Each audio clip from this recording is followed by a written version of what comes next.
The red-haired man's brows furrowed slightly, but he remained composed as he opened his mouth to release a burst of crimson light, which instantly swept through the air until it was behind him. The burst of crimson light then transformed into a round crimson shield, and two sharp clangs rang out as the streaks of silver swordlight pierced into the shield, sending sparks flying in all directions.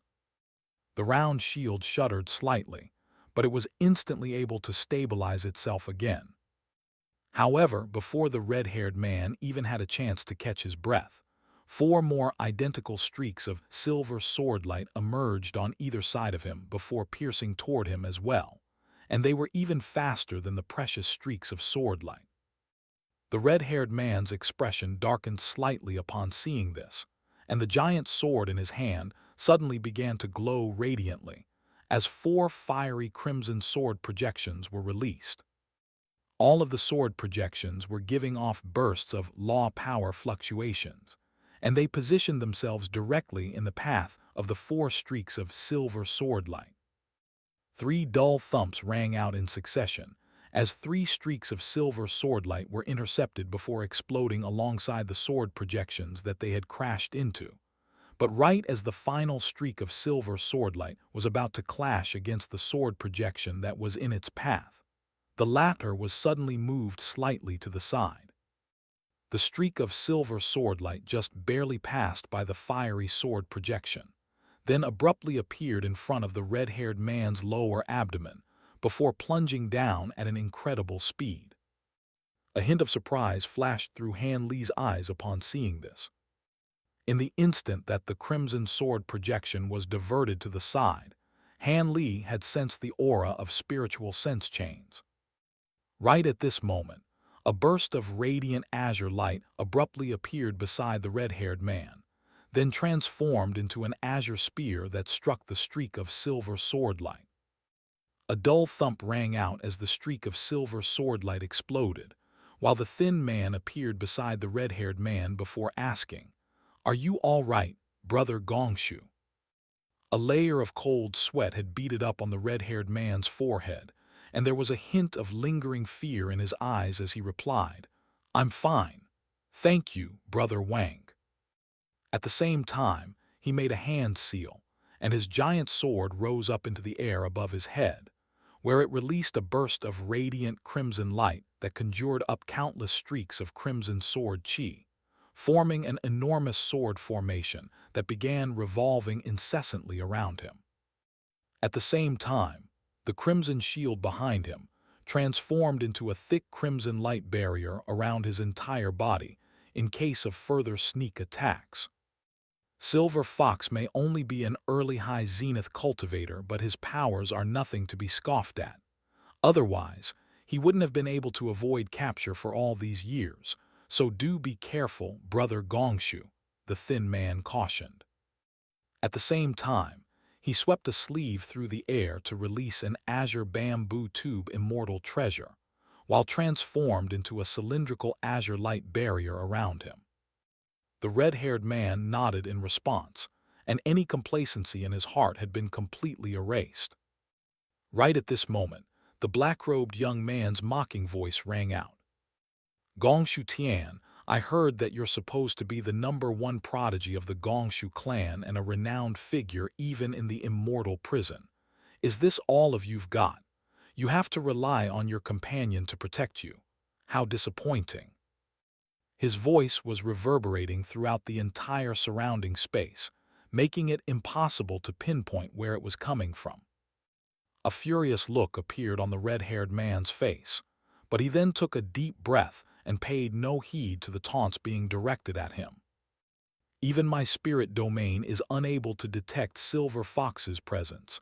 What type of law power has he mastered?" he asked through voice transmission while scouring his surroundings. "I'm not sure.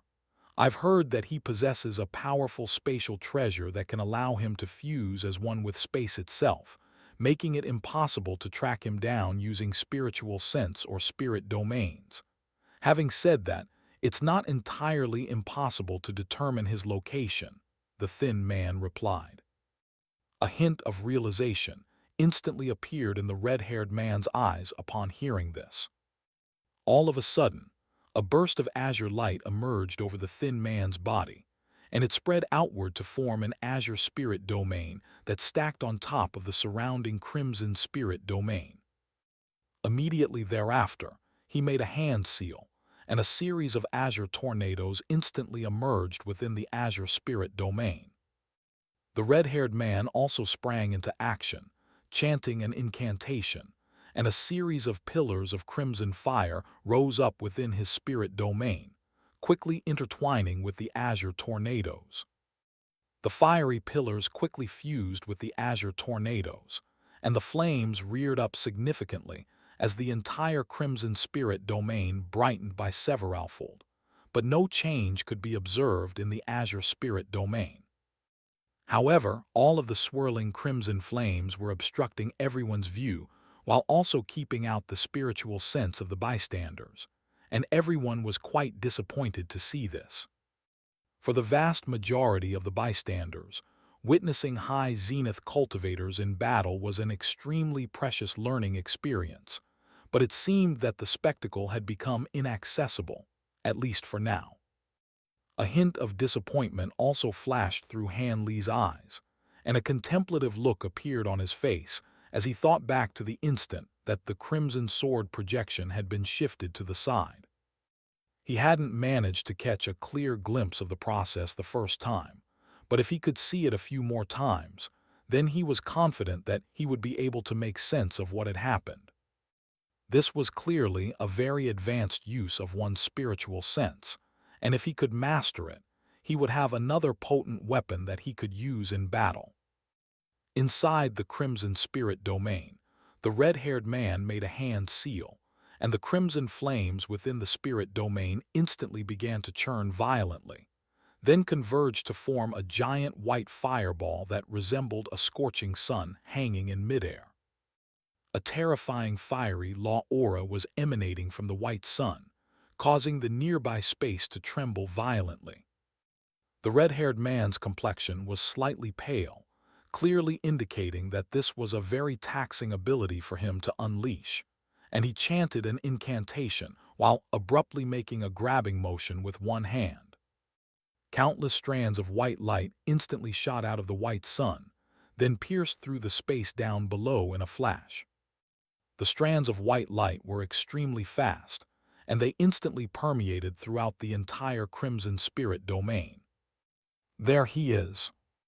The red-haired man's eyes suddenly lit up as he switched to a different hand seal, and countless strands of white light suddenly stretched taut as they dragged the black-robed young man out of thin air.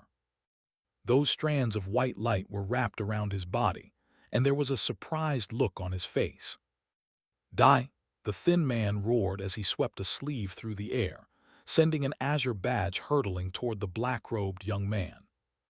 A dull thud rang out as the azure badge transformed into an azure beastly projection with the head of a snake and the body of a tiger mid-flight, then opened its mouth up wide as it pounced at the black-robed young man. The aura emanating from this projection was far more formidable than that of the thin man himself, and it was almost at the pinnacle of the high zenith stage. A grim look appeared on the black-robed young man's face as he hurriedly made a hand seal, and two bursts of bright silver light appeared in his eyes before quickly spreading over his entire body. Immediately thereafter, his body exploded into countless specks of silver light that dissipated in all directions. As a result, the azure beastly projection missed its target, and it let loose a frustrated roar before quickly reverting back to the same azure badge from before, except this time, the azure light emanating from it had dimmed significantly. Meanwhile, the specks of silver light converged in the distance to form Silver Fox's body once again, but his appearance had changed drastically. His hair had turned silver, as had his previously black pupils. His ears had elongated drastically, and a layer of silver fur had emerged over them. Wisps of misty silver light were revolving around him, giving him a rather indistinct and mysterious appearance. The thin man's expression darkened slightly upon seeing this, and he drew his azure badge back to himself while sweeping a sleeve through the air to release an antiquated azure mirror. As soon as the mirror appeared, a burst of azure light instantly flashed over its surface, and it swelled to the size of a house in the blink of an eye. Countless azure runes surged out of the mirror, then transformed into balls of azure light. At the same time, the thin man opened his mouth to release a ball of azure light, which intertwined with all of the balls of azure light, instantly transforming them into giant blades of azure wind, with arcs of azure lightning flashing over them. All of the blades of wind swept toward Silver Fox with incredible speed and tremendous power, while the red-haired man made a hand seal, and a second flurry of strands of white light erupted out of the white sun before hurtling toward Silver Fox as well. A disdainful sneer appeared on Silver Fox's face, and a burst of silver light flashed over his body before transforming into several dozen silver figures, all of which appeared to be clones of himself. These silver figures darted away in all directions, leaving trails of afterimages in their wake, and the blades of azure wind instantly swept through them, but were unable to inflict any damage at all. The strands of white light were also completely ineffective as they pierced through the silver figures. "You two aren't half bad, but I've spent enough time playing with you. I still have things I need to do, so I'll be leaving now. See you never." Silver Fox's mocking voice rang out once again as the silver figures abruptly sped up while continuing to dart away, and they seemed to be completely unaffected by the two surrounding spirit domains. "You're not getting away," the thin man roared as he flew into the air, appearing above the antiquated azure mirror while making a hand seal, then opened his mouth to release a ball of blood essence that fused into the mirror. The mirror instantly lit up as a vast expanse of azure radiance surged forth from within. It was as if it had been set alight, and it took on a semi-transparent appearance before fusing into the azure spirit domain in a flash. The entire azure spirit domain instantly transformed into an enormous azure mirror surface, and bursts of translucent azure light surged out of the mirror while giving off peculiar law power fluctuations. All of the silver figures were instantly rooted to the spot, and at the same time, the thin man switched to a different hand seal before thrusting both of his palms down toward the mirror surface. Countless translucent azure threads shot out of the azure mirror surface before piercing through the silver figures, and this time, they were finally able to harm those silver figures, which dissipated one after another until there was only a single one left. "Now, Brother Gongshu," the thin man yelled. At this point, his complexion had paled significantly, and his arms were trembling as he pressed the palms of his hands down onto the mirror surface, clearly indicating that he was severely exerting himself. Gongshu Tian began to chant a rapid incantation, then made a grabbing motion with both hands before dragging them downward, and a layer of white flames emerged over the white sun that was hovering in midair, which came crashing down upon the silver figure. An earth-shattering boom rang out as the white sun exploded to inundate the silver figure with radiant white light, which also filled the entire spirit domain. A burst of unfathomably formidable law power fluctuations erupted out of the explosion before spreading through the surrounding area, and countless rifts instantly began to appear in the nearby space. The azure mirror surface instantly vanished and reverted back to an azure spirit domain. But in the face of this burst of formidable law power fluctuation, the azure spirit domain quickly disintegrated as well. After destroying the azure spirit domain, the burst of law power fluctuations struck the crimson spirit domain, and Gong Shuju let loose a fierce roar as he held the crimson spirit domain together with all his might. If he couldn't contain the power of this explosion, then at least half of the entirety of Jade Gathering City was going to be razed to the ground. A few seconds later, the law-power fluctuations finally subsided, and the radiant white light that filled the entire spirit domain also faded. At this moment, Gong Shujiu's complexion was looking deathly pale, but there was an elated look in his eyes as he withdrew his crimson spirit domain before casting his gaze toward the silver figure. That white sun was something that had been conjured up by the combination of his and his companion's law powers. Even though their law powers weren't perfectly compatible with each other's, that attack was still comparable in power to an all-out blow from a late high zenith cultivator. Silver Fox was only at the early high zenith stage, so there was no way that he would have been able to survive a direct strike from the white sun. Having said that, Gong Shujiu was hoping that Silver Fox's body wasn't too severely damaged. Otherwise, there would be insufficient proof that he had actually completed his mission. As the spirit domains and the dense wall of fire faded, a stir immediately began to run through the crowd of bystanders. At this point, even more people had gathered around the scene, and they were all staring intently at the epicenter of the explosion. Before long, the white light had completely faded, and a charred black body was revealed on the ground.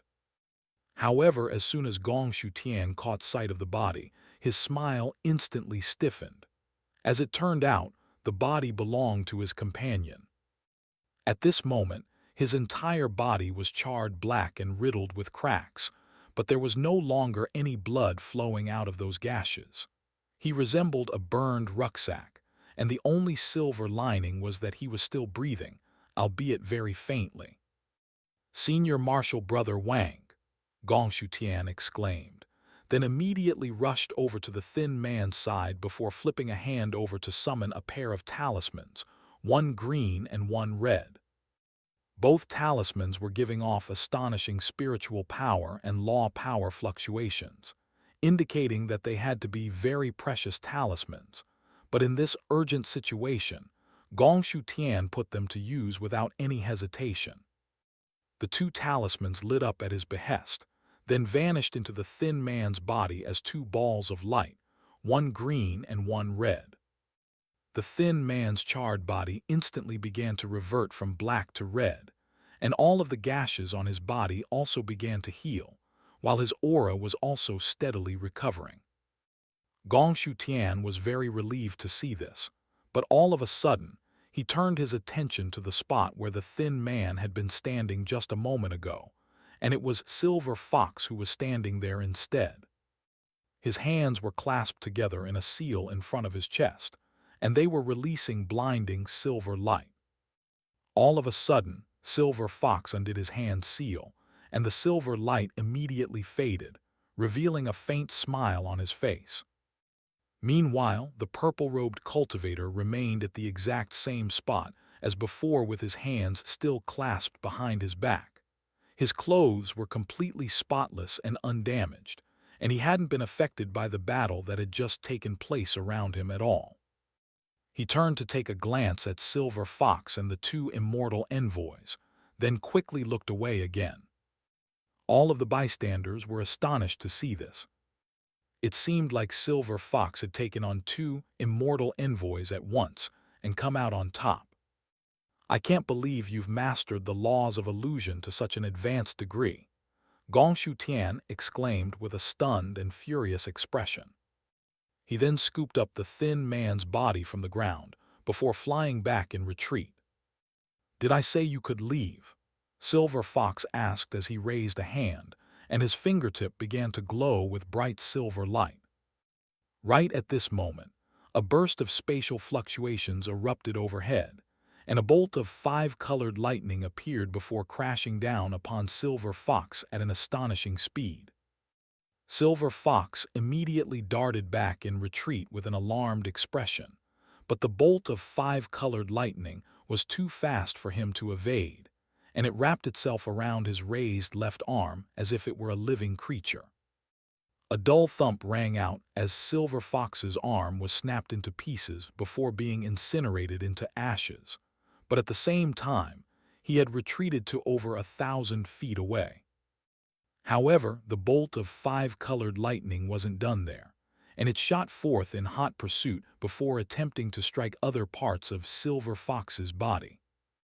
A cold look appeared on Silver Fox's face as he swept his right arm through the air, and a translucent chain shot out of his glabella, instantly diverting the bolt of lightning to the side so that it glanced past him before burrowing into the ground. A bottomless hole was instantly punched into the ground, with plumes of smoke billowing out of it. Han Li's eyes immediately lit up with intrigue upon seeing this. This was the second time that Silver Fox had unleashed this spirit sense secret technique. Immediately thereafter, Silver Fox darted back another 1,000 or so feet, then opened his mouth to release a burst of crimson light that fell upon his left shoulder, where his arm had been severed. A series of crimson threads instantly shot out of his shoulder, then rapidly intertwined to form a new arm, following which he looked up into the sky, where a figure emerged amid a flash of 5-colored lightning. It was an enormous middle-aged man who was almost twice the height of the average grown man. His skin was bronze in color, and his facial features were so sharp and angular that they looked as if they had been chiseled out of stone. He was wearing a suit of golden armor, indicating that he was also an immortal envoy. Su Liu, Silver Fox spat through gritted teeth. "That's immortal envoy Su Liu," Taoist Master Jingyang exclaimed with a surprised expression. "Immortal envoy Su Liu? Is he the immortal envoy stationed in Jade Gathering City?" Han Li asked. "That's right. Immortal envoy Su Liu is at the pinnacle of the high zenith stage. I don't think Silver Fox will be able to get away this time," Taoist Master Jingyang sighed. "Silver Fox is a wanted fugitive of the Heavenly Court, while you're a deputy mountain master of the 100 Creations Mountain, which is affiliated with the Heavenly Court. So why is it that you seem rather concerned that Silver Fox is going to be captured?" Han Li asked. Taoist Master Jingyang shuddered slightly upon hearing this, and he hurriedly looked around, but much to his relief, everyone's attention was currently focused on Su Liu, so no one had overheard their conversation. "Please don't make such damning jokes, fellow Taoist Li. If someone from the Heavenly Court overhears you, I'll be in a world of trouble," Taoist Master Jingyang implored through voice transmission. "Rest assured, fellow Taoist Jingyang, I've already cast a soundproofing restriction around us, so no one would have been able to overhear our conversation. I'm not so careless that I would discuss such sensitive matters without taking the necessary precautions," Han Li replied with an amused smile. Taoist Master Jingyang faltered slightly upon hearing this, then looked around to discover that there was indeed a barely visible restriction around them, a discovery that left him feeling both relieved and astonished. The two of them had been standing so close to each other, yet Han Li had cast this restriction completely without his detection, indicating that Han Li was most likely even more powerful than he anticipated. Meanwhile, a wary look appeared in Silver Fox's eyes as he conjured up dozens of identical silver figures once again, all of whom fled in different directions. "Why are you in such a hurry to get away?" Su Liu sneered as he reached out with both hands, and dozens of arcs of 5-colored lightning instantly shot out of his fingertips before hurtling toward those silver figures. The silver figures were extremely fast, but those arcs of lightning were even faster, and they caught up to the silver figures in a flash before wrapping themselves around them. Immediately thereafter, the arcs of lightning exploded violently to eradicate all of the silver figures in the blink of an eye, leaving only one behind. That final silver figure was Silver Fox's true body, and he was in the process of fleeing the scene. A cold sneer appeared on Su Liu's face as he brought his fingers together, and the arcs of 5-colored lightning instantly converged to form 4 5-colored lightning dragons, each of which was over 100 feet in length. The 4 lightning dragons swooped down before appearing directly above Silver Fox in the blink of an eye, then pounced on him at an astonishing speed.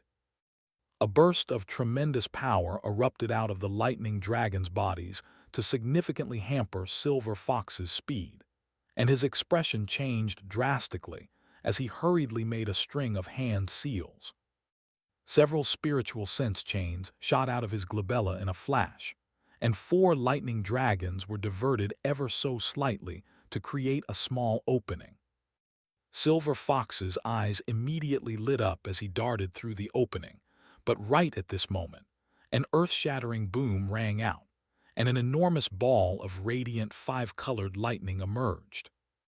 Thick arcs of 5-colored lightning flashed through the air, instantly eradicating everything that they came into contact with, and the ball of lightning was like an all-devouring giant beast. However, in the instant that the ball of 5-colored lightning appeared, Silver Fox shot out from within, looking rather disheveled. His complexion had paled even further, his clothes were in tatters, and a series of charred gashes had appeared over his body, but they weren't severe injuries. All of a sudden, he turned around and yelled, "I did tell you not to get involved, but you can't just stand there and do nothing but watch." Su Liu took a glance at the purple-robed cultivator upon hearing this, and his expression changed ever so slightly.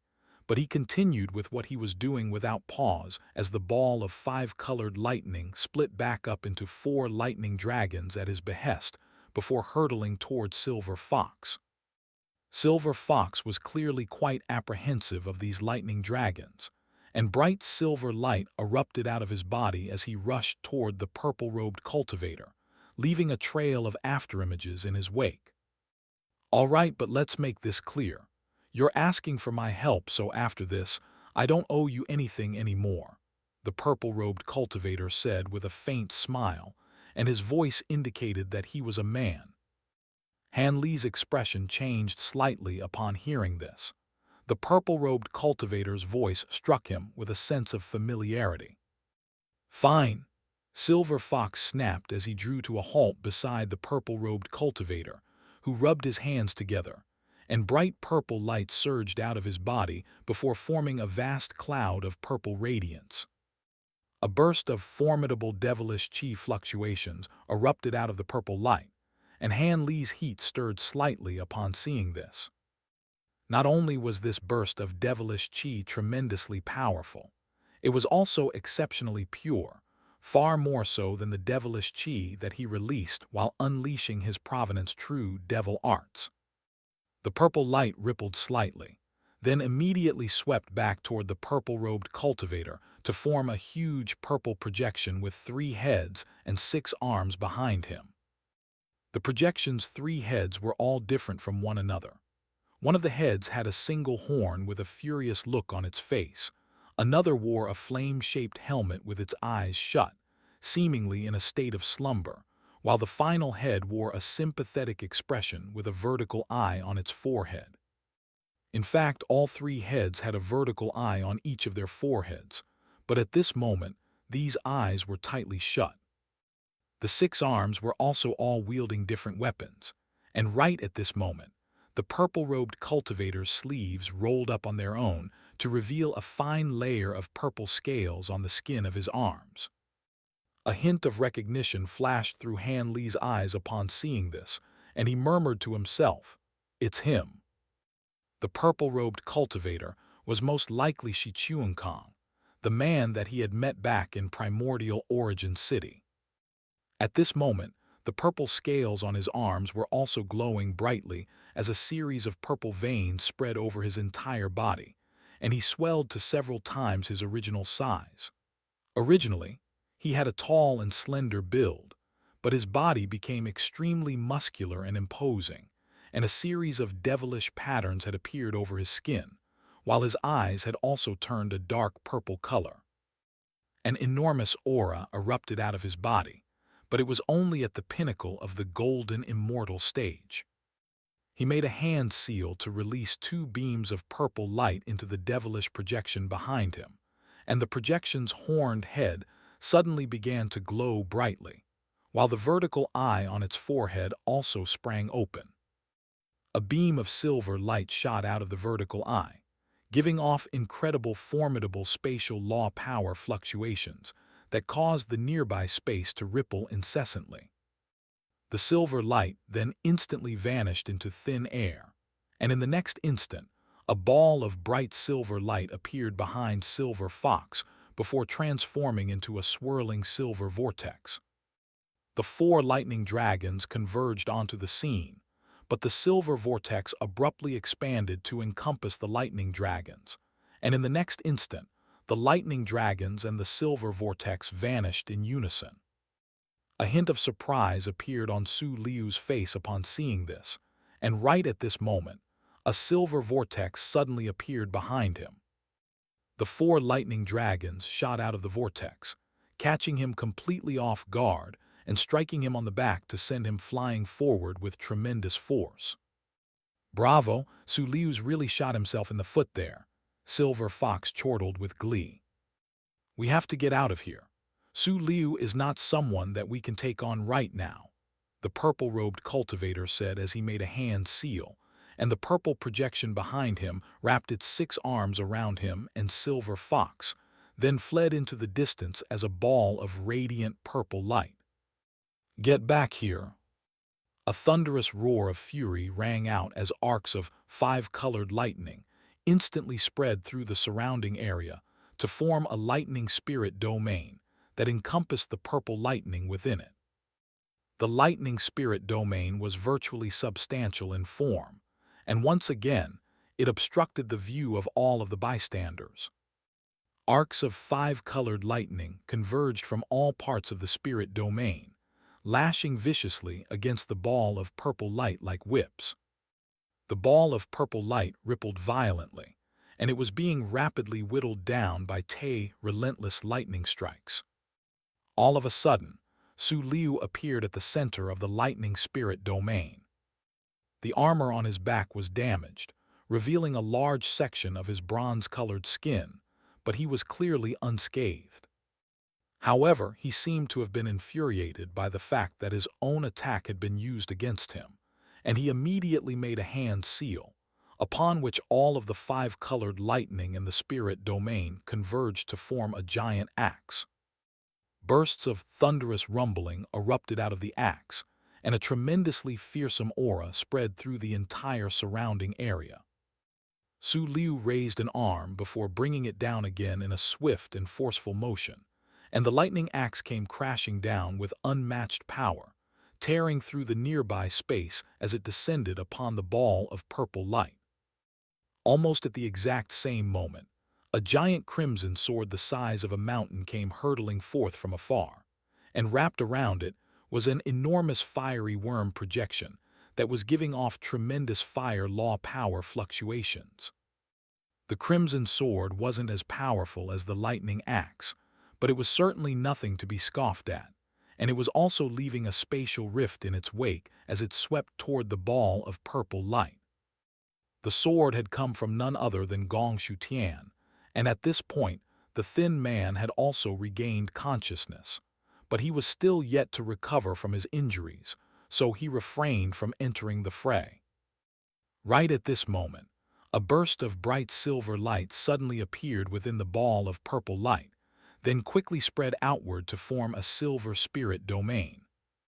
The spirit domain had only just taken shape before both the lightning axe and the giant sword arrived, and the silver spirit domain immediately began to warp and twist.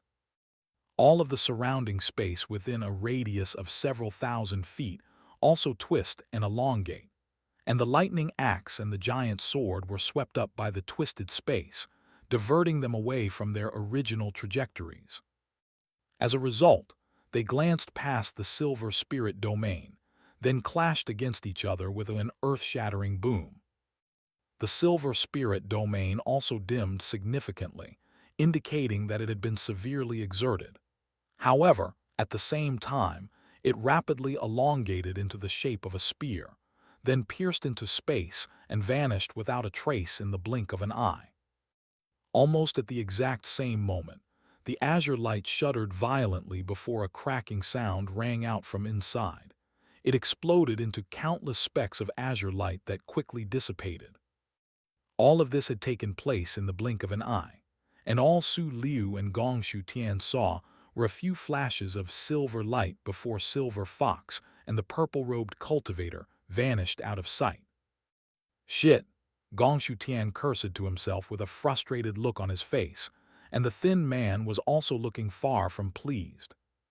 Su Liu's brows were slightly furrowed, and the fury in his eyes slowly abated as the giant lightning axe faded at his behest.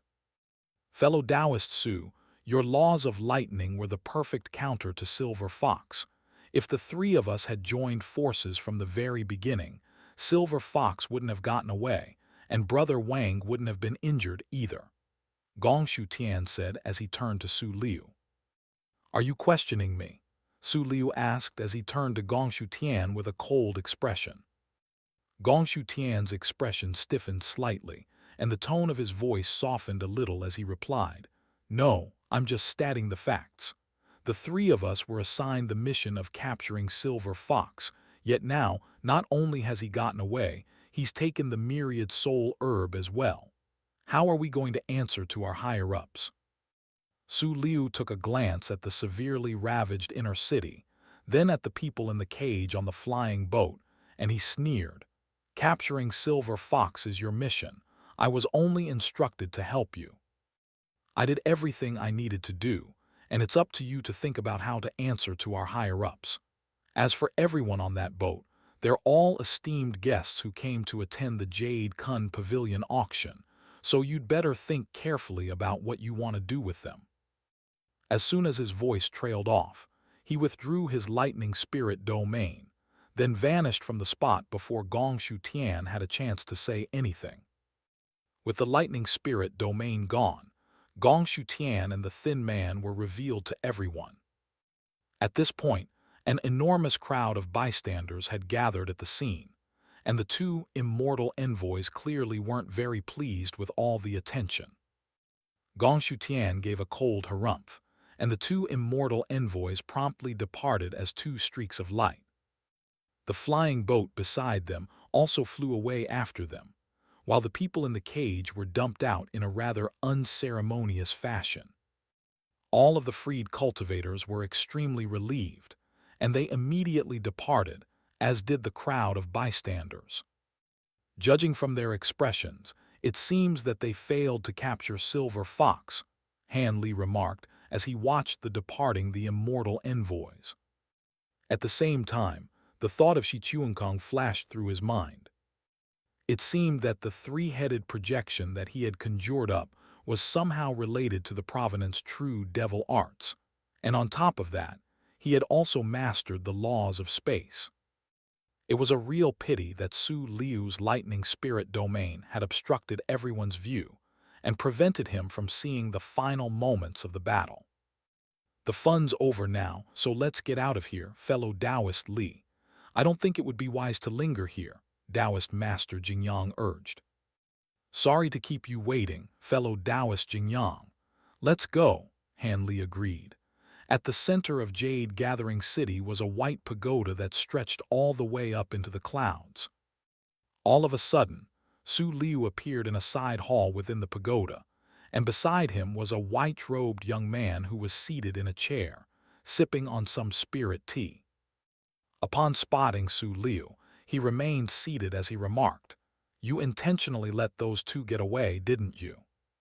Su Liu took an indifferent glance at the white-robed man, then asked, You saw everything.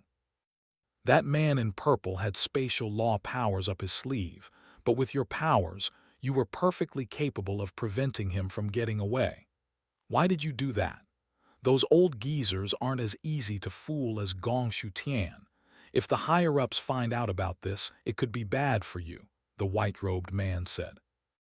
That man's identity is quite sensitive, so capturing him would have spelled far more trouble. Even if the higher-ups find out about this, they won't blame me for what I did, Su Liu replied. Oh, who is he? The white-robed man asked with a surprised expression. He's from the vast origin house, Su Liu replied. The surprise in the white-robed man's eyes became even more pronounced upon hearing this, and he asked, "Are you sure?" "I know what I'm doing," Su Liu assured. "Then what about Silver Fox? He's a renowned fugitive on the Immortal slaying list. You could have easily captured Silver Fox while letting his companion go," the white-robed man said. Su Liu's expression darkened slightly in the face of the white-robed man's persistent questioning, and he said, "I told you that I know what I'm doing. I have my reasons for letting Silver Fox go. Everything will become clear to you in the future." The white-robed man could see that he wasn't going to be able to get an answer out of Su Liu, so he could only shake his head with a wry smile. "Ali, in a certain secret chamber in Jade Gathering City." What a farce that turned out to be. After what just happened, who's going to dare to attend the Jade Kun Pagoda auction in the future? I'll be sure to report this matter to my superiors. If worse comes to worst, we'll just have to cancel our collaboration with the Black Mountain Immortal Palace. Otherwise, the reputation of our 100 Creations Mountain will be swept to the ground sooner or later. Taoist Master Jingyang grumbled. "Don't get so worked up, fellow Taoist Jingyang. You were never all that interested in overseeing affairs related to the auction anyway, so why not just return to your life of relaxation in the Leisure Valley and leave this to someone else?" Han Li chuckled. Despite his relaxed and casual facade, internally, there was a great deal of lingering fear in his heart. If he had outbid Silver Fox for that myriad soul herb during the auction, he would have been the one detained by the Immortal Palace. "I'm afraid the Leisure Valley is also no longer the place it used to be," Taoist Master Jingyang sighed. "Let's not discuss these vexing matters anymore. How about we take a look at the beast bone that you purchased at the auction?" Han Li proposed. "Fellow Taoist Li, why does it feel to me like you're more of a businessman than you are a pill refinement master?" Taoist Master Jingyang asked as he raised an eyebrow. "Which cultivator isn't a calculating businessman?" Han Li countered with an amused smile. "I suppose you're right," Taoist Master Jingyang sighed with a wry smile. With that, he flipped a hand over to produce a palm-sized octagonal box, then pressed his palm down onto the center of the box, upon which the box immediately split open into 8 triangular pieces that resembled the petals of a flower. Han Li stood off to the side with blue light flashing in his eyes, intently observing all of the spirit patterns on the octagonal box, as well as every single motion that Taoist Master Jingyang performed. Taoist Master Jingyang laid the octagonal box upside down onto the ground, then joined his index and middle fingers before pressing down them toward the box, only to suddenly stop what he was doing. Han Li could see what he was thinking, and he jibed. "What? Are you feeling apprehensive about showing me how to open this treasure? Setting aside the fact that I have no idea what you're doing, even if I did, where could I possibly find an identical spatial treasure to this one?" "You're right," Taoist Master Jingyang chuckled with a self-deprecating expression. "To be honest, no advanced techniques are required to open this treasure. It's just that the process is very specific, and not many people in the 100 Creations Mountain are willing to learn it as they'll most likely never get to use it anyway." "How did the 100 Creations Mountain find out this method then?" Han Li asked as he raised an eyebrow. Taoist Master Jingyang hesitated momentarily upon hearing this, then explained, "Earlier, I told you that this beast bone is a spatial treasure, but that's actually not correct. Strictly speaking, it's actually a domain treasure." Han Li faltered slightly upon hearing this, and the domain bead instantly sprang into his mind. The domain bead was the most prized artifact of the space fish race, an exceptional treasure capable of housing even mountains and seas. If this beast bone were also a treasure of the same nature, then it would truly be a priceless treasure. Unfortunately, Han Li was unable to bring the domain bead with him during his ascension to the true immortal realm, so he could only leave it in the spirit realm. In contrast with normal spatial treasures, domain treasures often have larger internal spaces, and the world's origin chi inside can circulate freely, so even living beings can survive inside, making it perfect for raising spirit plants and spirit beasts, Taoist master Jingyang explained. Han Li was naturally already aware of the distinction between the two types of treasures, but he still nodded in response. In the immortal regions, domain treasures are often extremely expensive, but they're not exactly rare. If I were to purchase one through my connections in the 100 Creations Mountain, then I could do so with ease. So do you know why I was so eager to acquire this particular domain treasure? Taoist master Jingyang asked with a hint of excitement in his eyes. How could I know the answer to that? Han Li replied with a shake of his head. This beast bone is called the fish branch, and it was created by the third mountain master of our 100 Creations Mountain, Jai Jinyuan. This is one of a set of 4 domain treasures that he crafted, and the other 3 are the flower branch, the bird branch, and the insect branch, collectively known as the 4 branches. With this branch recovered, only the flower branch is still lost, Taoist master Jingyang explained. That's a set of rather romantic names. This third mountain master must have been quite an interesting person, Han Li remarked with a smile. Our third mountain master had the strangest personality out of all of our past mountain masters, but he's also the one most revered by the disciples of our 100 Creations Mountain, second only to our founder. It was said that he had always possessed exceptional aptitude in tool refinement, and even back when he was a disciple, he was constantly coming up with new and innovative ideas. For that, he was often denounced as lackadaisical and unfocused by the elders. However, he later went on to catch the eye of the second mountain master, who took him under his wing, and ultimately he became an exceptional mountain master, Taoist master Jingyang said with a smile. Where do these strange names come from, and how is this fish branch supposed to be opened? Han Li asked. I already told you that our third mountain master had a very strange personality, so who knows how he decided on these names? Perhaps it was simply on a whim. I can see that you're eager to see what's inside this fish branch, so I won't waste any more time, Taoist master Jingyang chuckled, then began to engrave a small formation onto the ground around the octagonal box. After that, he pulled out the fish branch before placing it onto the upside-down octagonal box. I didn't think the process would be so complicated, Han Li remarked with slightly furrowed brows. If it wasn't complicated, that clueless golden immortal would have already opened it, Taoist master Jingyang replied.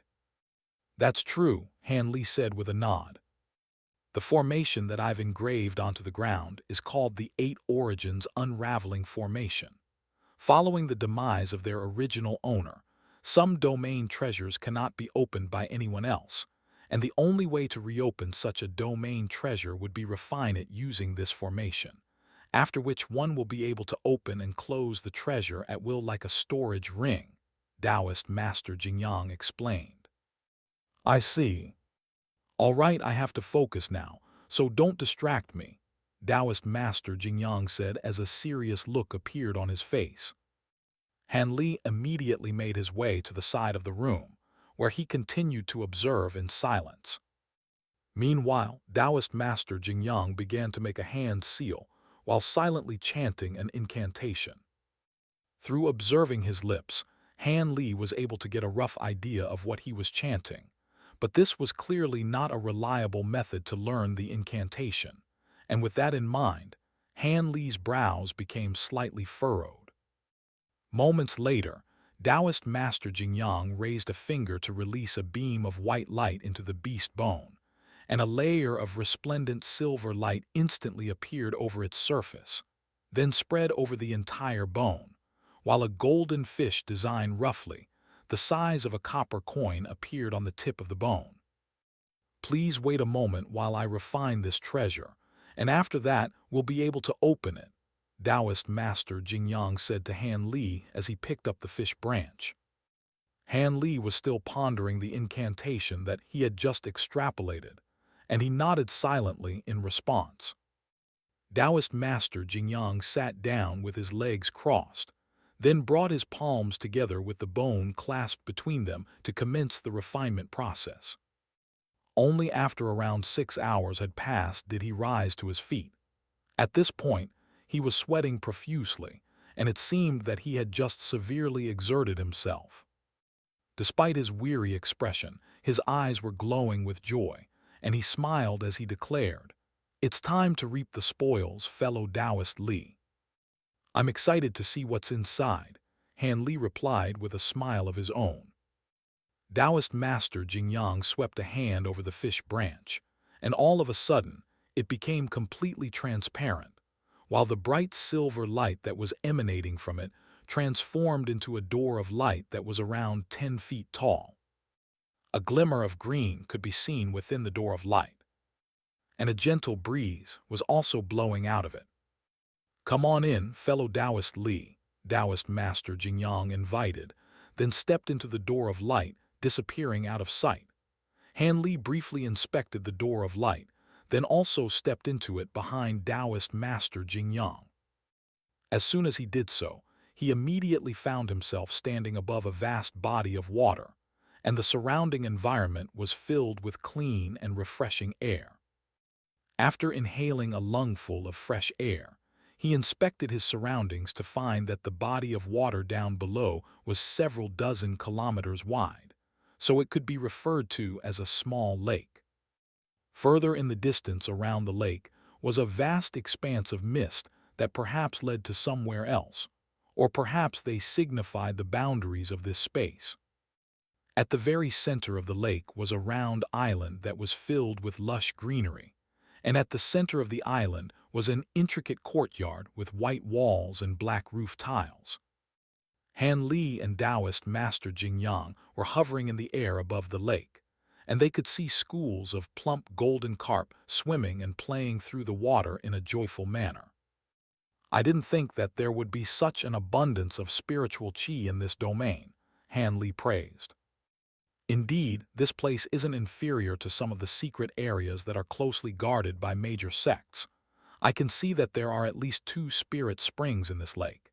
It seems like legends about the third mountain master are true.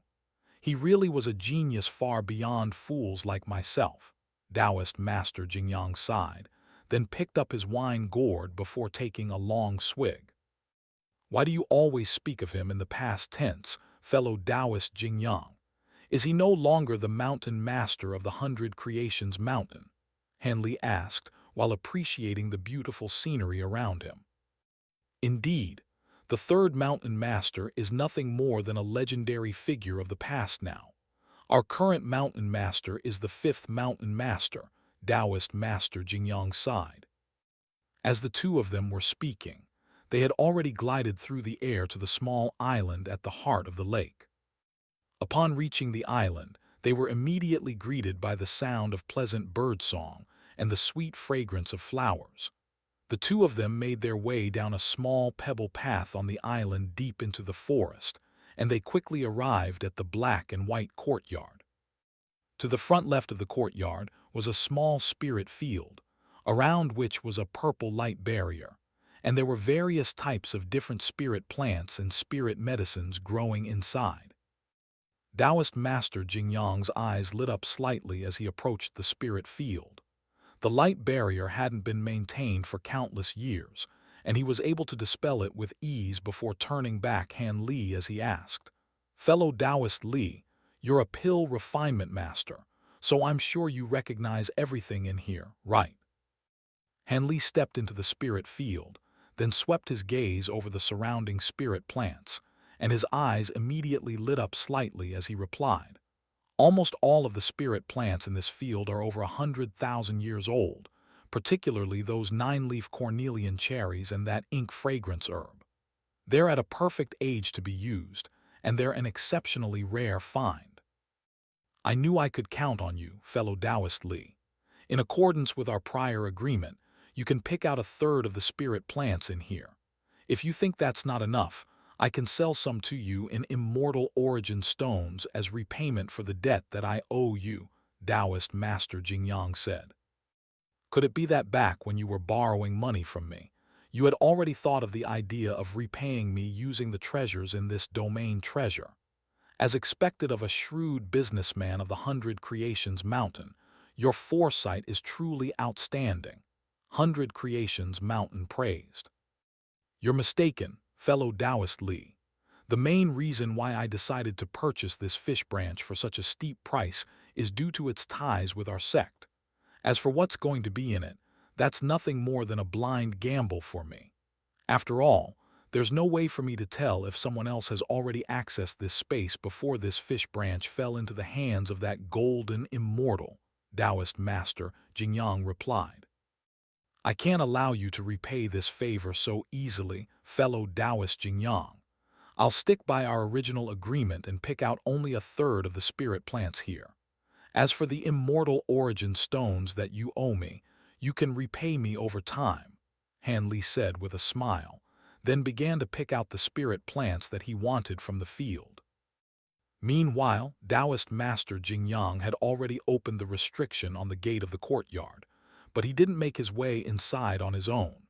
Instead, he stood by the entrance while sipping on wine and appreciating the surrounding scenery, seemingly not in a hurry at all. Only after Han Li had secured the spirit plants that he wanted did the two of them make their way into the courtyard together. In contrast with the average immortal abode, the layout of this courtyard was more similar to what one would expect to see in a mortal courtyard. Around a dozen paces away from the entrance stood a white screen wall, upon which was painted a pair of carp, one black and one red. Their heads and tails were interconnected to form a ring, and there was a layer of translucent white light shimmering over the screen wall. Han Li briefly activated his bright-sight spirit eyes, and he noticed a layer of white mist that was invisible to the naked eye rising up from beneath the screen wall. Rich spiritual qi was gathering and dissipating there, and it seemed that this screen wall was the key to the entire domain treasure's operation.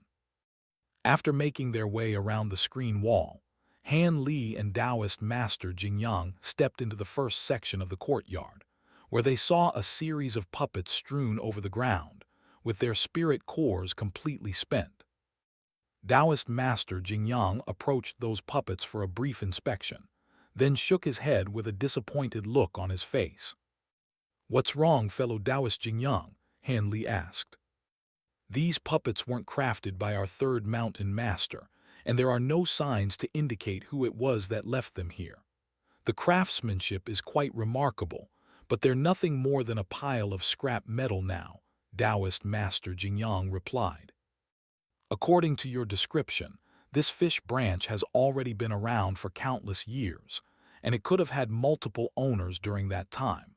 So there's naturally no way that everything could be preserved in their original state," Han Li said. "That's true," Taoist Master Jingyang replied with a nod. The two of them continued to make their way through the courtyard, and during the course of their exploration, they discovered that the former owner of this domain treasure had been an avid collector of paintings and calligraphy pieces from mortal masters.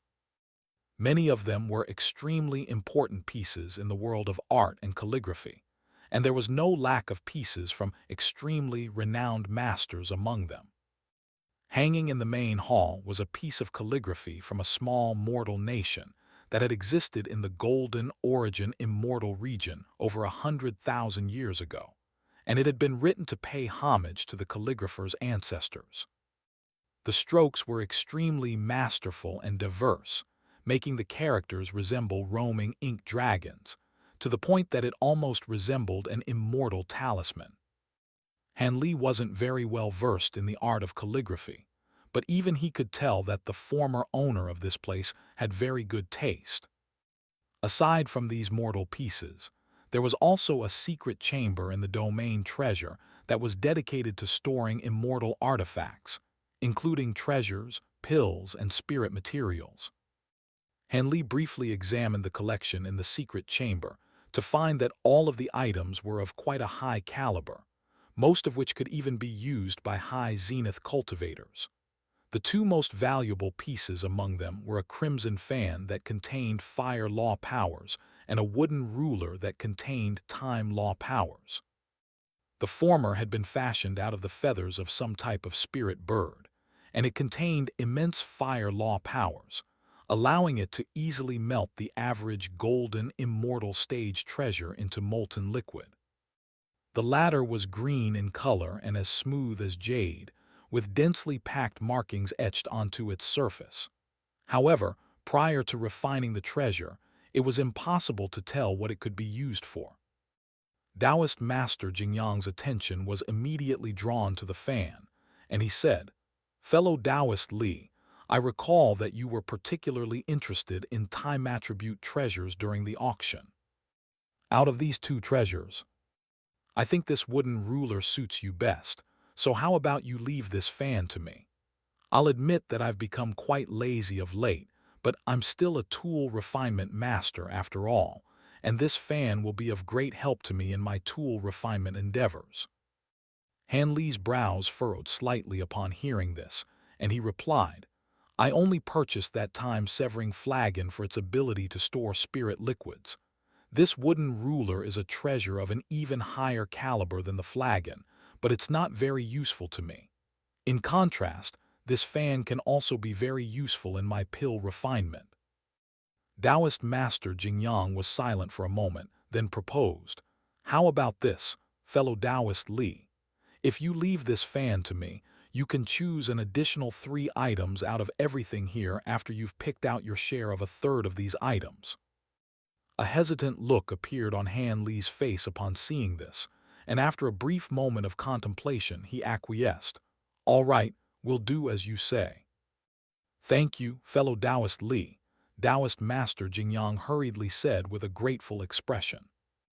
After that, Han Li stowed the azure wooden ruler into his storage bracelet, then collected his share of the treasures in the secret chamber.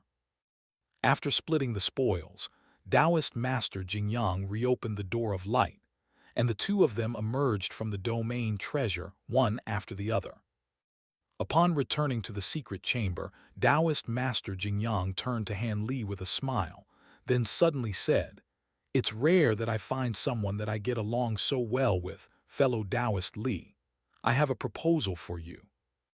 You're not going to ask me to serve as a guest elder at your 100 Creations Mountain again, are you?" Han Li asked with a smile. "Precisely. This time it's an official invitation.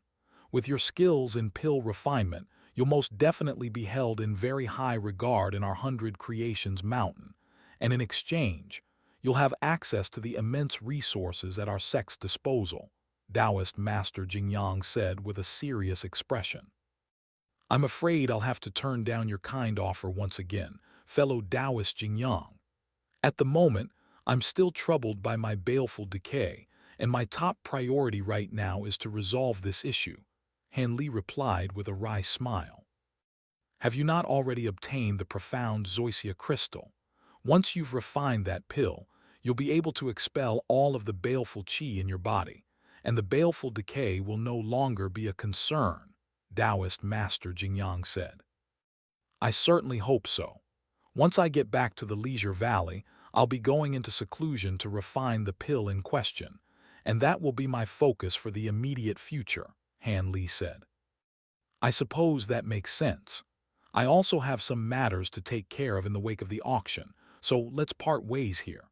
Once you successfully expel the baleful qi from your body, I'll open a jar of my green fermented wine to celebrate," Taoist Master Jingyang said as he cupped his fist in a parting salute. Han Li nodded in response, and with that, Han Li departed. Upon returning to the inner city of Jade Gathering City, he discovered that the unrest in the wake of the recent incident had already completely subsided, and the city was still as lively and bustling as ever. After leaving Jade Gathering City, he returned straight to the Leisure Valley. Upon returning to his cave abode, Han Li paid a visit to Mo Guang, only to find that the latter was still cultivating in seclusion. Hence, He returned to his own secret chamber, then strode over to the table inside and began drawing on a sheet of paper. Under the tip of his brush, a design of an octagonal box gradually took shape, and it appeared to be quite complex and profound. After completing a design of one side of the box, Han Li briefly examined it before setting it aside, then pulled out another sheet of paper to continue the process. Before long, 7 or 8 designs had been completed, each of which depicted the octagonal box from a different angle. Han Li swept his gaze over the designs, then nodded with a pleased expression before pulling out yet another sheet of paper. On this one, he replicated the formation that Taoist master Jingyang had engraved onto the ground around the octagonal box earlier. Right at this moment, a voice suddenly rang out from behind him. "Is that the 8 Origins unraveling formation?" "You recognize this formation, Brother Zai?" Han Li asked while continuing to draw the formation. A hint of befuddlement flashed through Taoist Zai's eyes, and it seemed that it was just as perplexed about how it had managed to identify the formation.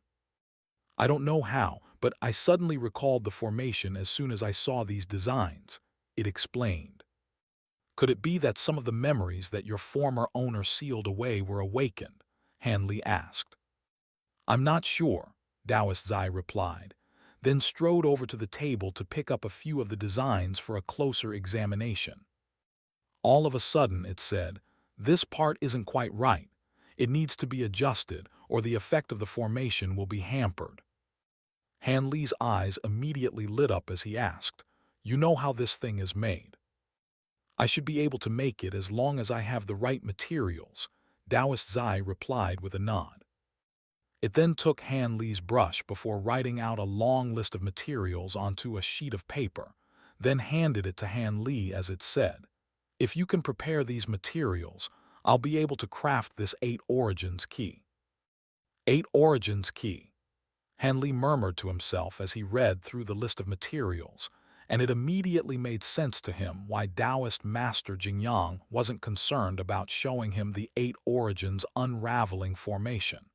If he didn't have this list of materials, he wouldn't even be able to make an 8 Origins key. That only made him more curious about how Taoist Zai had access to this knowledge.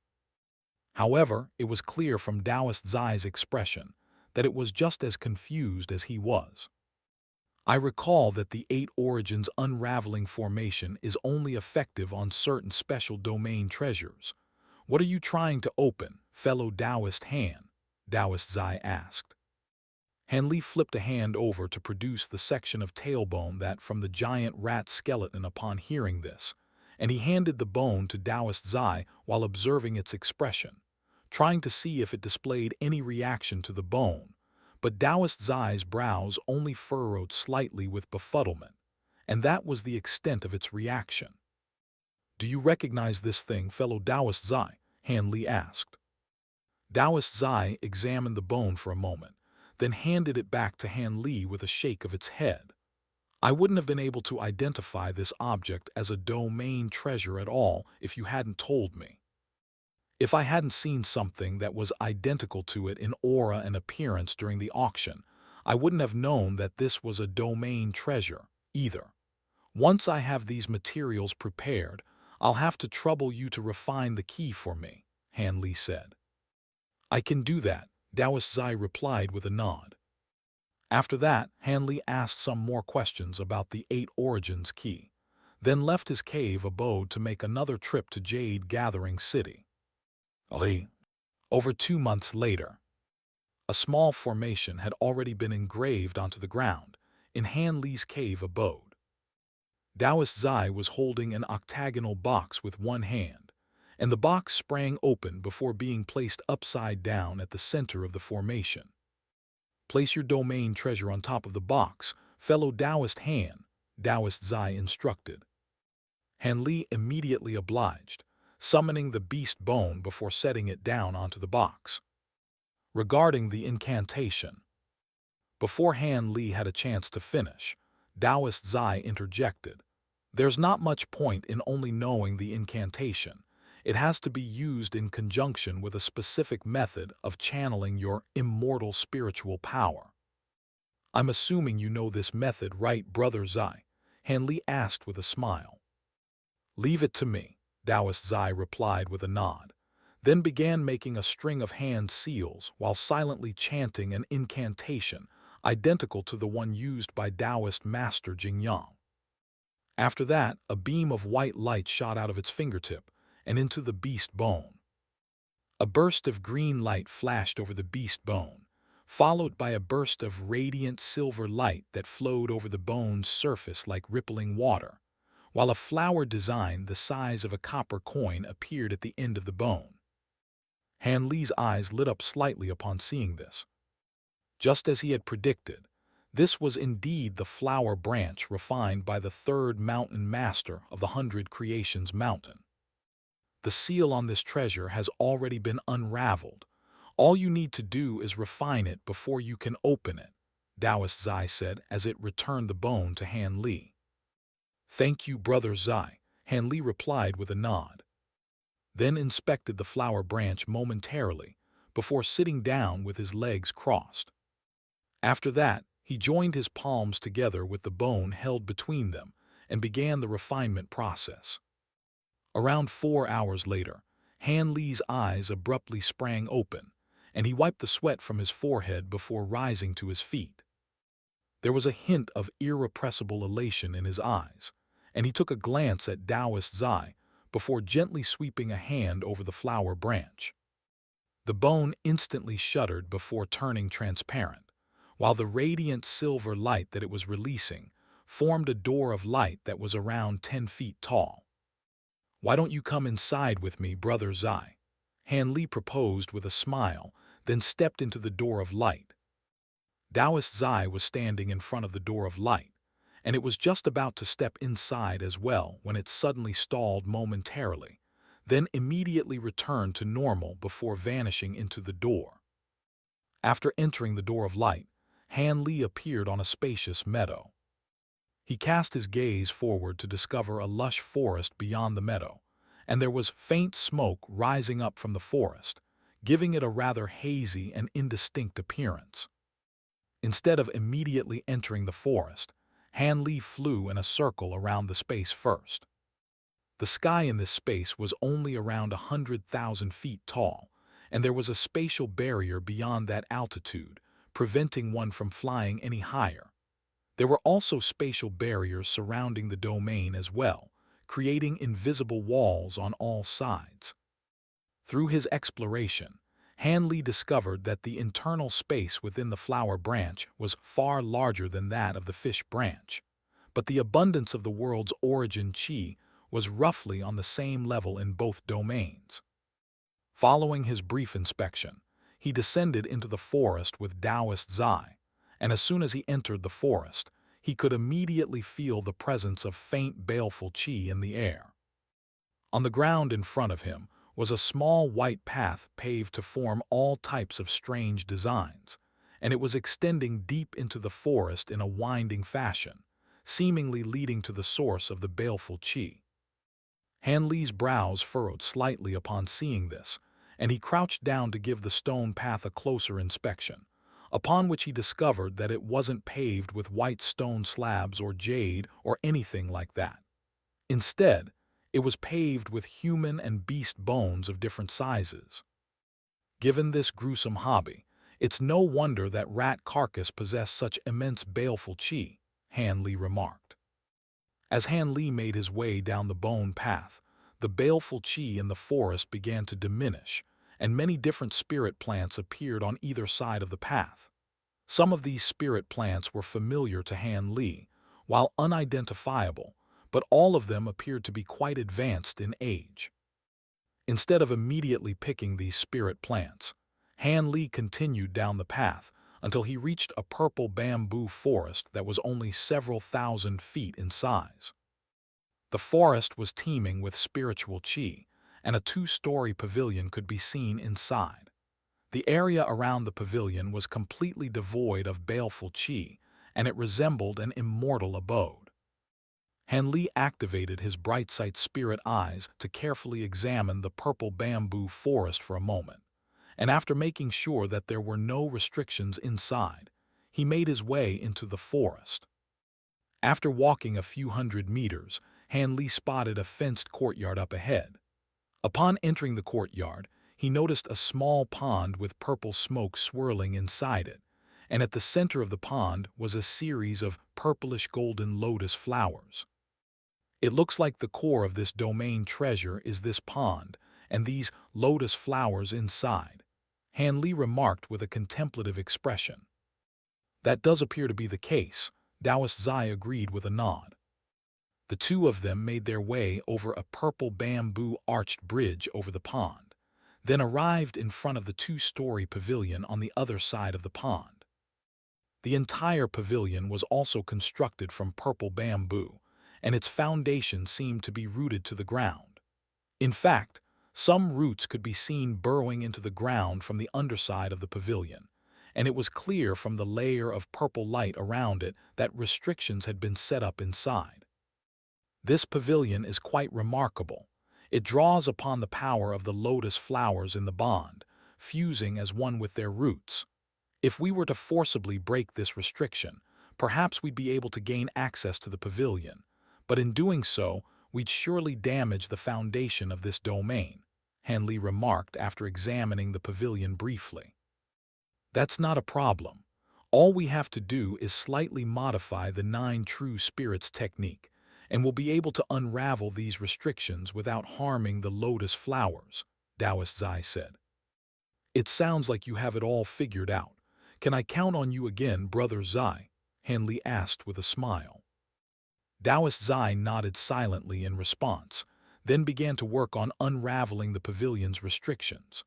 A few minutes later, a faint thump rang out, and the entire purple bamboo forest shuddered slightly, following which the layer of faint purple light over the pavilion quickly receded before fading into the ground. Only then did Taoist Zai's eyes spring open, and it proposed, "Let's go in and take a look." With that, Han Li and Taoist Zai made their way up the staircase in front of the pavilion, then pushed the bamboo doors open. Upon entering the bamboo pavilion, they were immediately greeted by a cool and refreshing sensation that struck them with a sense of relaxation and reinvigoration. This pavilion is able to draw upon the power of the lotus flowers in the pond to draw in all of the surrounding world's origin qi, resulting in a significantly heightened abundance of spiritual qi. I must say, I'm really impressed with the innovative mind of whoever created this domain, Taoist Zai suddenly praised.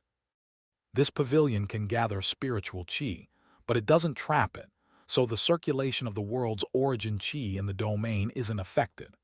On top of that, the spiritual qi that seeps out of this pavilion will nourish the nearby bamboo forest, making this the area with the most abundant spiritual qi in the entire domain. This would be a perfect place to set up a spirit medicine garden, Han Li said. Taoist Zai nodded in agreement. The first floor of the bamboo building was rather barely furnished, with an antiquated scroll hanging on the wall directly opposite the entrance.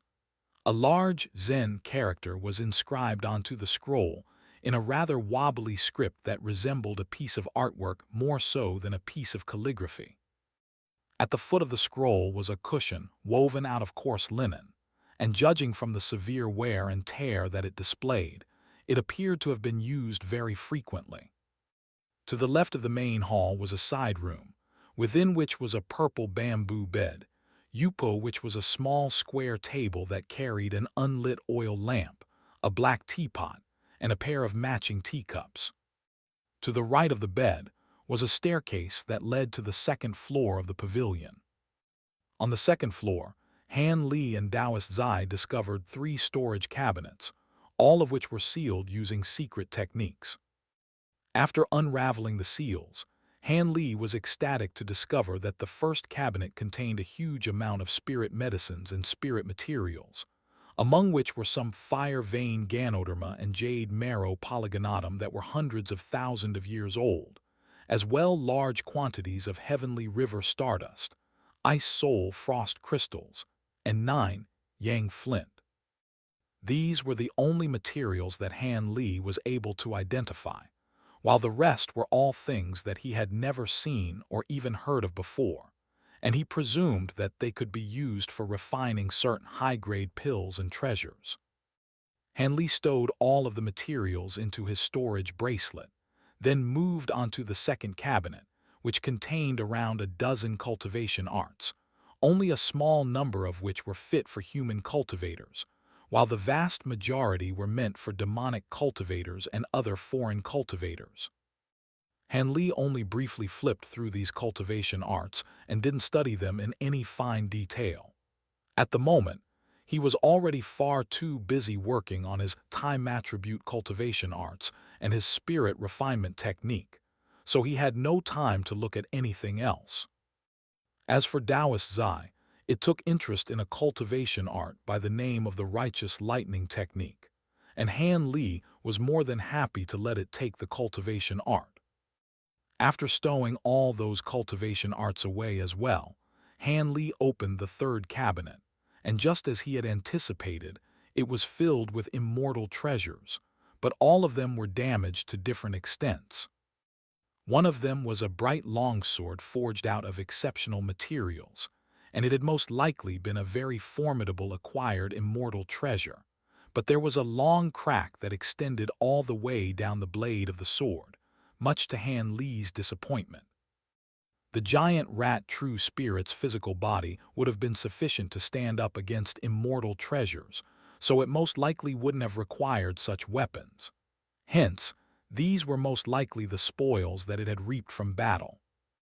At the bottom of the storage cabinet, Han Li discovered a gray storage pouch, and after refining the pouch and opening it, he discovered that it contained dozens of transparent crystals that contained extremely pure immortal spiritual power. This is a huge haul of mid-grade immortal origin stones. I barely saw any of these during all my time in the northern glacial immortal region, Han Li exclaimed with an elated expression. Mid-grade immortal origin stones are far more difficult to create than normal immortal origin stones, so it's no surprise that they're extremely rare. The northern glacial immortal region didn't even have many high zenith stage jade immortals, so mid-grade immortal origin stones will naturally be in very short supply there, Taoist Zai said. Even in the Black Mountain immortal region, only some major sects are in possession of mid-grade immortal origin stones, and all of them are cherished like precious treasures, Han Li said. After that, Han Li carefully examined the entire bamboo building to ensure that he wasn't missing anything, then re-emerged from the bamboo forest with Taoist Zai. He swept a sleeve through the air to release around a dozen giant ape puppets, and they immediately sprang into action at Han Li's behest, with some of them cutting down trees, while others dug out rocks from the ground, and before long, a large plot of empty land was created. The puppets then used the felled bamboo trees to construct a fence around the entire plot of land, following which Han Li began to set up restrictions around the fence. He was only setting up a simple formation that sucked in the spiritual qi seeping out of the nearby purple bamboo pavilion, so it didn't take him very long at all to complete it. After that, he summoned 2 large vats of spirit liquid that he had prepared in advance, but had never gotten a chance to use, then gave them to 2 of the giant ape puppets so that they could water the garden. It'll take at least a few decades for the soil to absorb the spirit liquid and become a spirit field fit for growing spirit plants, so let's get out of here for now, Han Li said, then made a hand seal, and the door of silver light hovering outside the forest instantly appeared in front of him. As the connective point between the 2 spaces, it was impossible to close a domain treasure while the owner was still in it. This was something that Han Li had failed to notice while exploring the fish branch with Taoist master Jingyang, but it had become quite apparent to him after he entered the flower branch. On top of that, he could open up this door of light in any location in the domain as he pleased. With that, he and Taoist Zai stepped through the door of light and returned to the cave abode together. Standing inside his secret chamber, Han Li grabbed onto the flower branch again, and by the time he turned around, the door of silver light had already vanished. He took a glance down at the flower branch, and a hint of elation flashed through his eyes. "I'm very interested in that lightning cultivation art, so I'm going back to study it," Taoist Zai said. Han Li nodded in response, and after Taoist Zai returned to its secret chamber, Han Li sat down with his legs in his own secret chamber. As he gently massaged the flower branch, the thought of a cultivation art that he hadn't used for a very long time sprang into his mind, namely the 100 Meridian Refinement Mantra. This bone was a little too large to be made into a necklace or pendant, so it would be quite cumbersome to carry around, and given the enormous space that it contained, he didn't dare to put it in any storage tool. Seeing as the giant rat was able to refine this item to become a section of its tailbone, then he should be able to do the same. On top of that, the 100 Meridian Refinement Mantra came from none other than the 100 Creations Mountain, and the giant rat had perhaps used a similar cultivation art to refine the domain treasure as well. With that in mind, Han Li immediately went into seclusion to cultivate the 100 Meridian Refinement Mantra. Over 30 years flew by in a flash. In the northern part of the floating Cloud Mountain range, a streak of radiant swordlight suddenly descended out of the sky.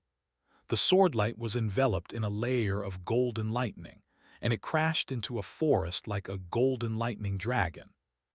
A resounding boom rang out as a vast expanse of golden lightning erupted in all directions, and all of the trees in the wake of the lightning were instantly incinerated out of existence, while the entire ground in a radius of several dozen kilometers had been charred black. However, there was an ancient tree at the center of the charred area that remained completely unscathed, and atop the tree stood an azure-robed man with the index and middle fingers on his right hand joined together and pointed up at the heavens. The man was none other than Han Li, and those two fingers of his were as translucent as jade, with silver flower design flashing upon them. Clasped between the pair of fingers was the sharp edge of an azure longsword that was still flashing incessantly with golden lightning. I didn't think that refining this domain treasure into my fingers would have such an extraordinary effect. Even an attack from my azure bamboo cloudswarm sword can be withstood with ease. No wonder even Jin Tong wasn't able to devour the domain treasure, Han Li remarked to himself as he stowed his longsword away, following which he sped away into the distance as a streak of azure light. Upon returning to the secret chamber in his cave abode, the floral design on Han Li's two fingers flashed momentarily at his behest, following which a burst of silver light shot out from within to form a door of silver light. Han Li immediately entered the flower branch domain through the door, but instead of flying through the air, he made his way down the small bone path on foot. Over the course of the past few decades, he had been solely focused on cultivating the 100 Meridian Refinement Mantra to fuse the flower branch into his fingers, and he hadn't entered the domain during this time. Upon entering the domain, he discovered that the giant ape puppets in the spirit medicine garden had dispersed themselves around the forest to look after the spirit medicines growing there, after watering the plot of land with the 2 vats of spirit liquid. After a brief moment of contemplation, Han Li discovered them to pick all of the spirit medicines littered along the small path in the forest before transferring them to the spirit medicine garden. After such an extensive period of care, the spirit soil within the spirit medicine garden had already completed the initial conversion process, and thanks to the formation that Han Li had set up earlier, the world's origin qi in the garden was far more abundant than before.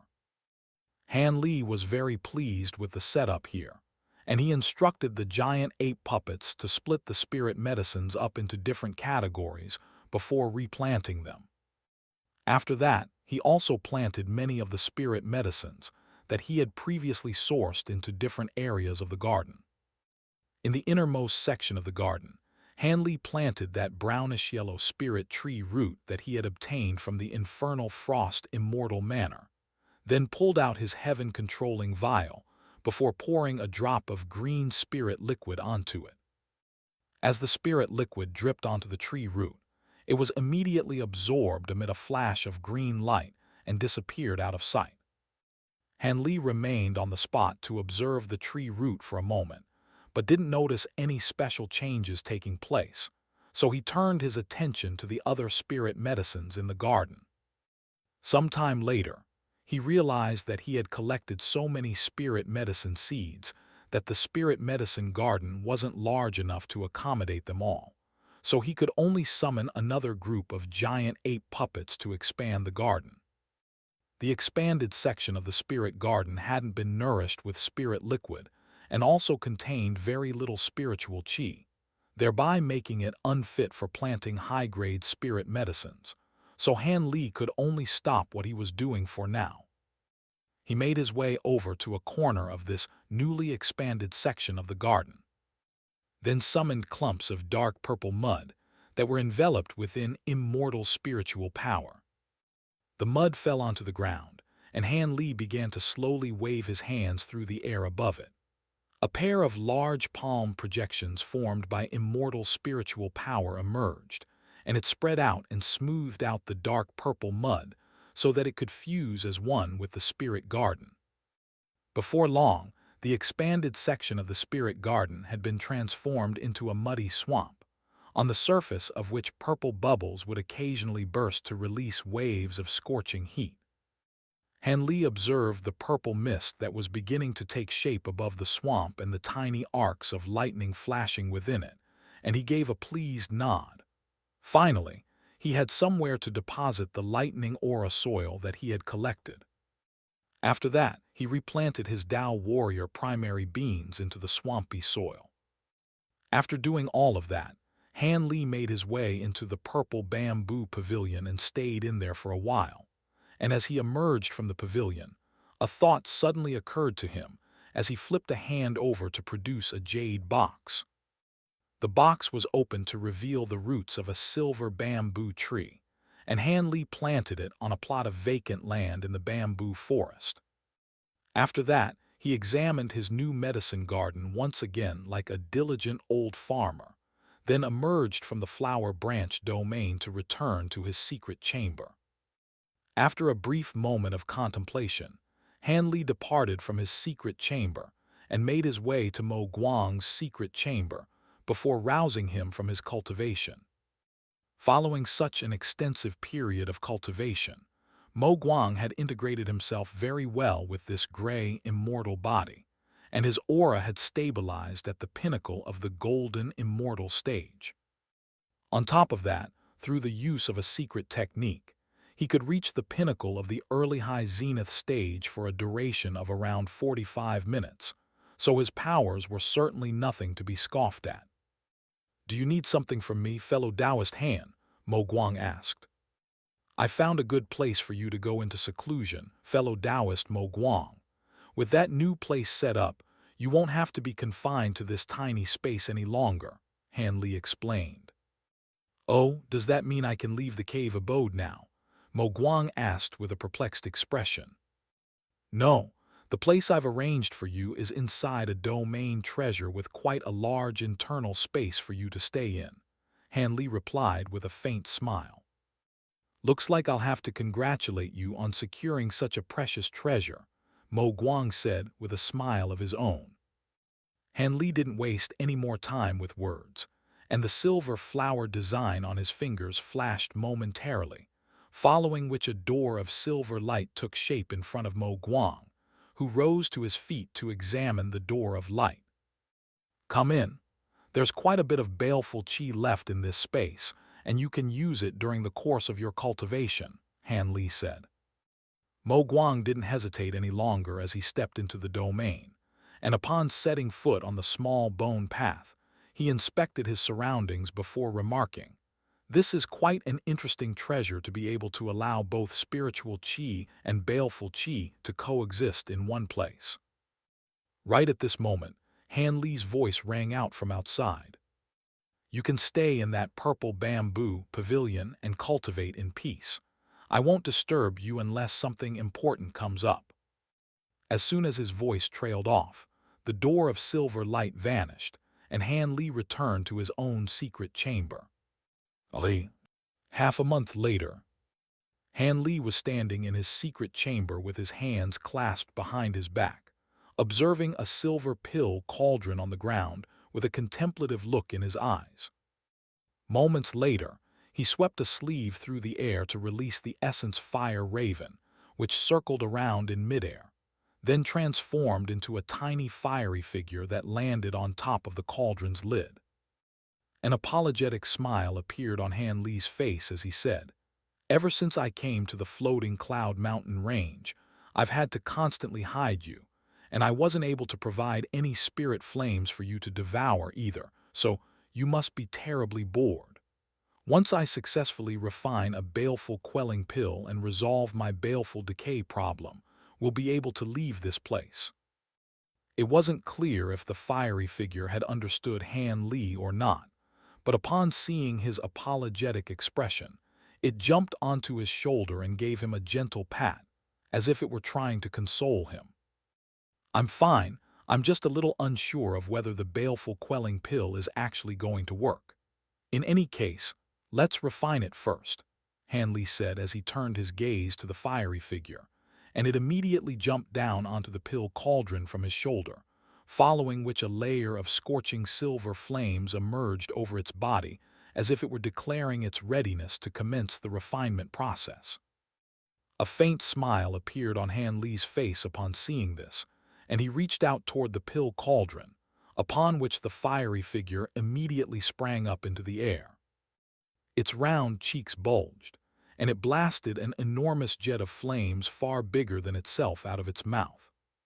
The silver flames formed a wave that surged to the underside of the cauldron, and it didn't take long before the air temperature within the secret chamber began to rise drastically from the scorching heat. The spirit patterns on the silver pill cauldron lit up, as did the 8 runes engraved onto its surface, and it gradually turned from silver into a crimson color. At the same time, it was being lifted up into the air by the silver flames, and it hovered in midair while trembling incessantly. The fiery figure was rather restless, springing into the flame beneath the cauldron one moment, then flying up to sit atop the lid of the cauldron the next moment to stare at Han Li. Meanwhile, Han Li's attention remained focused solely on the cauldron and the silver flame, and once he determined the time was right, he made a beckoning motion with one hand, upon which several dozen ingredients, including the profound zoysia crystal, flew out of his storage bracelet. Those ingredients were all crushed into powder by a ball of azure light before being drawn into the cauldron, and shortly thereafter, Han Li began pouring a type of dark green spirit liquid into the mix as well. As the spirit liquid entered the cauldron, a layer of light green powder instantly appeared over the cauldron's internal surface, but it then quickly vanished as an indescribable smell began to spread through the secret chamber. As the smell began to gradually fade, Han Li flipped a hand over to produce 3 semi-transparent plants, each of which was around a foot tall. Their leaves were as translucent as ice crystals, and the veins inside them were clearly visible. These were none other than the bitter ornament herbs, and they were also crushed up by the ball of azure light before flying into the cauldron. After doing all of that, Han Li took a glance at the cauldron, then summoned a cushion before sitting down on it with his legs crossed.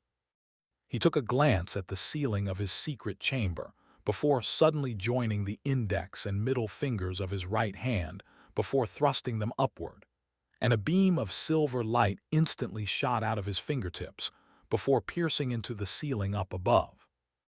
A faint thump rang out as a hole that was roughly as thick as an infant's arm was punched through the ceiling of the secret chamber, allowing a ray of moonlight to shine down from above. Immediately thereafter, Han Li removed the heaven-controlling vial from around his neck, then placed it under the moonlight. Ali. 3 years flew by in a flash. At this moment, there was a vast expanse of silver fire in the secret chamber that enveloped the entire pill cauldron, and its lid was trembling incessantly, looking as if it could fly off at any moment. However, the fiery figure was seated atop the lid of the cauldron while pressing down upon it with both hands, keeping it firmly in place. Meanwhile, Han Li was standing beside the cauldron, observing it with a solemn expression. Right at this moment, a cloud of black mist that resembled baleful qi seeped out of a small gap from under the lid of the cauldron, before being incinerated into nothingness by the silver flames. "It's done," Han Li immediately declared, and the fiery figure instantly sprang into the air upon hearing this, while the silver flames around the cauldron surged back into its body. Without the support of the silver flames, the cauldron fell back onto the ground with a loud clang, while its lid flew off with a dull thump, and 3 balls of black light flew out from within before being drawn into Han Li's grasp. Han Li peered into the black light to find 3 longan-sized black pills sitting on the palm of his hand. The 3 pills were as black as ink, and there was a rather spicy aroma wafting out of them. Han Li inspected the pills for a moment long, then swept a hand through the air to stow the silver pill cauldron away before sitting down onto his cushion with his legs crossed. The fiery figure flew over to him with a curious look in its eyes, drawing to a halt beside Han Li's hand as it stared at the 3 strange pills with a pair of wide eyes. Han Li originally had very high hopes for these 3 baleful quelling pills, but now that they had been successfully refined, he was starting to feel a little uneasy. The pill recipe only stated that they had a chance to eradicate all of the baleful qi in the consumer's body, but as for how big that probability was, there was no definitive conclusion. "I suppose there's only one way to find out," Han Li murmured to himself with a wry smile. He then turned to the fiery figure with a smile as he said, "You can keep an eye on me to make sure nothing goes wrong." The fiery figure immediately nodded in response, then flew to 30 feet away as it crossed its arms in front of its chest, wearing an expression that said, "You can count on me." Han Li looked at it for a moment longer with an amused smile on his face, then closed his eyes to meditate. Around an hour later, he tossed one of the baleful quelling pills into his mouth, and an intensely spicy flavor instantly spread through his esophagus as the pill rolled down into his stomach. Han Li felt as if he had swallowed a mouthful of fire, and his face turned bright red as a pained look flashed through his eyes. Before the burst of scorching heat faded, a burst of glacial power began to spread throughout his entire body from his lower abdomen, making him feel as if he had been plunged into a glacial pit. This baptism by fire and ice caught Han Li completely off guard, and all of his acupoints opened up without any conscious effort. Immediately thereafter, black mist began to surge out of his acupoints, instantly forming a black vortex that enveloped his entire body. The fiery figure immediately began to fly toward him upon seeing this, intending to eradicate the black mist with its flames, but Han Li extended a hand out of the black mist to stop it as he said, "It's fine, I'm all right." His voice was slightly high-pitched, indicating that he was enduring immense pain, but there was also a hint of elation in his voice. The black mist continued to surge out of his body, quickly permeating throughout the entire secret chamber, and some of it was even seeping out of the secret chamber through the hole in the ceiling. Han Li immediately tossed out a pair of storage pouches, which began to suck in the black mist in the secret chamber, quickly restoring the room to its former state. But the black mist immediately surrounding Han Li remained as viscous as ink, resembling a huge black cocoon around him. Time slowly passed by, and more baleful chi seeped out of the black cocoon before being sucked into the storage pouches. After those 2 pouches were filled, Han Li released 2 more, and after he ran out of storage pouches, he turned to storage rings. Ali. Over 3 years flew by in a flash. Inside the secret chamber, a burst of black light flashed momentarily over the surface of the black cocoon, and no more baleful chi was released. At the same time, the torturous combination of scorching and glacial agony faded from Han Li's body, and the baleful chi around him also dissipated. At this moment, he was looking a little pale, and after taking a moment to collect himself, he slowly raised his head to reveal a disappointed look on his face. Never had he anticipated that the baleful quelling pill would be so limited in its efficacy. While it was true that quite a bit of the baleful chi in his body had been expelled over the past 3 years, the job was nowhere near finished, and the baleful chi that remained in his immortal acupoints still posed a constant threat to his cultivation. For the average person, the baleful quelling pill would have been very effective. In fact, there was a decent chance that it would allow an average golden immortal to overcome their baleful decay altogether, but that was nowhere near the case for Han Li. After a brief moment of contemplation, Han Li raised his hand and swallowed both of the remaining baleful quelling pills at once. A burst of agony that was even more intense than before instantly spread through his body, and before long, he was once again inundated within a cloud of dense black mist. 10 more years passed by in the blink of an eye. Han Li had remained seated in his secret chamber this entire time, and right at this moment, his eyes sprang open. The 3 baleful quelling pill that he had gone to such great lengths to refine had only cleared out part of the baleful chi in his body, thereby delaying the onset of his baleful decay, but they hadn't accomplished anything else in addition to that. Han Li was already mentally prepared for such an outcome, so he wasn't overly disappointed. In any case, this was still a positive outcome, and the delay in the onset of his baleful decay would buy him more time to find another solution. Looking back over his cultivation journey, he had encountered countless hardships of different magnitudes, and he was confident that this was going to be just another hurdle that he would eventually overcome. After a brief moment of contemplation, he flipped a hand over to produce his Dragon 5 mask, then released a mission in the Transient Guild, searching for ways to expel baleful chi and overcome the baleful decay.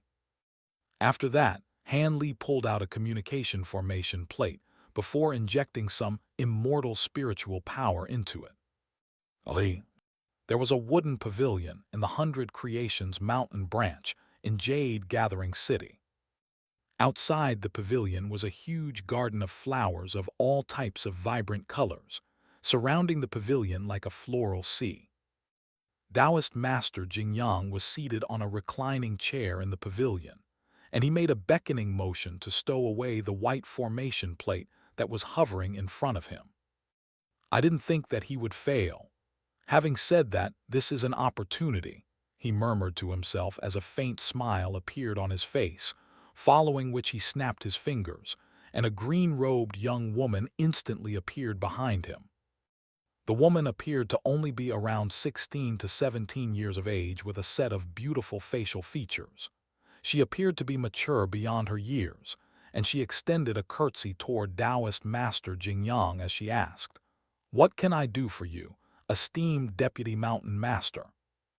"Go tell the others to search for ways to expel baleful chi," Taoist Master Jingyang instructed.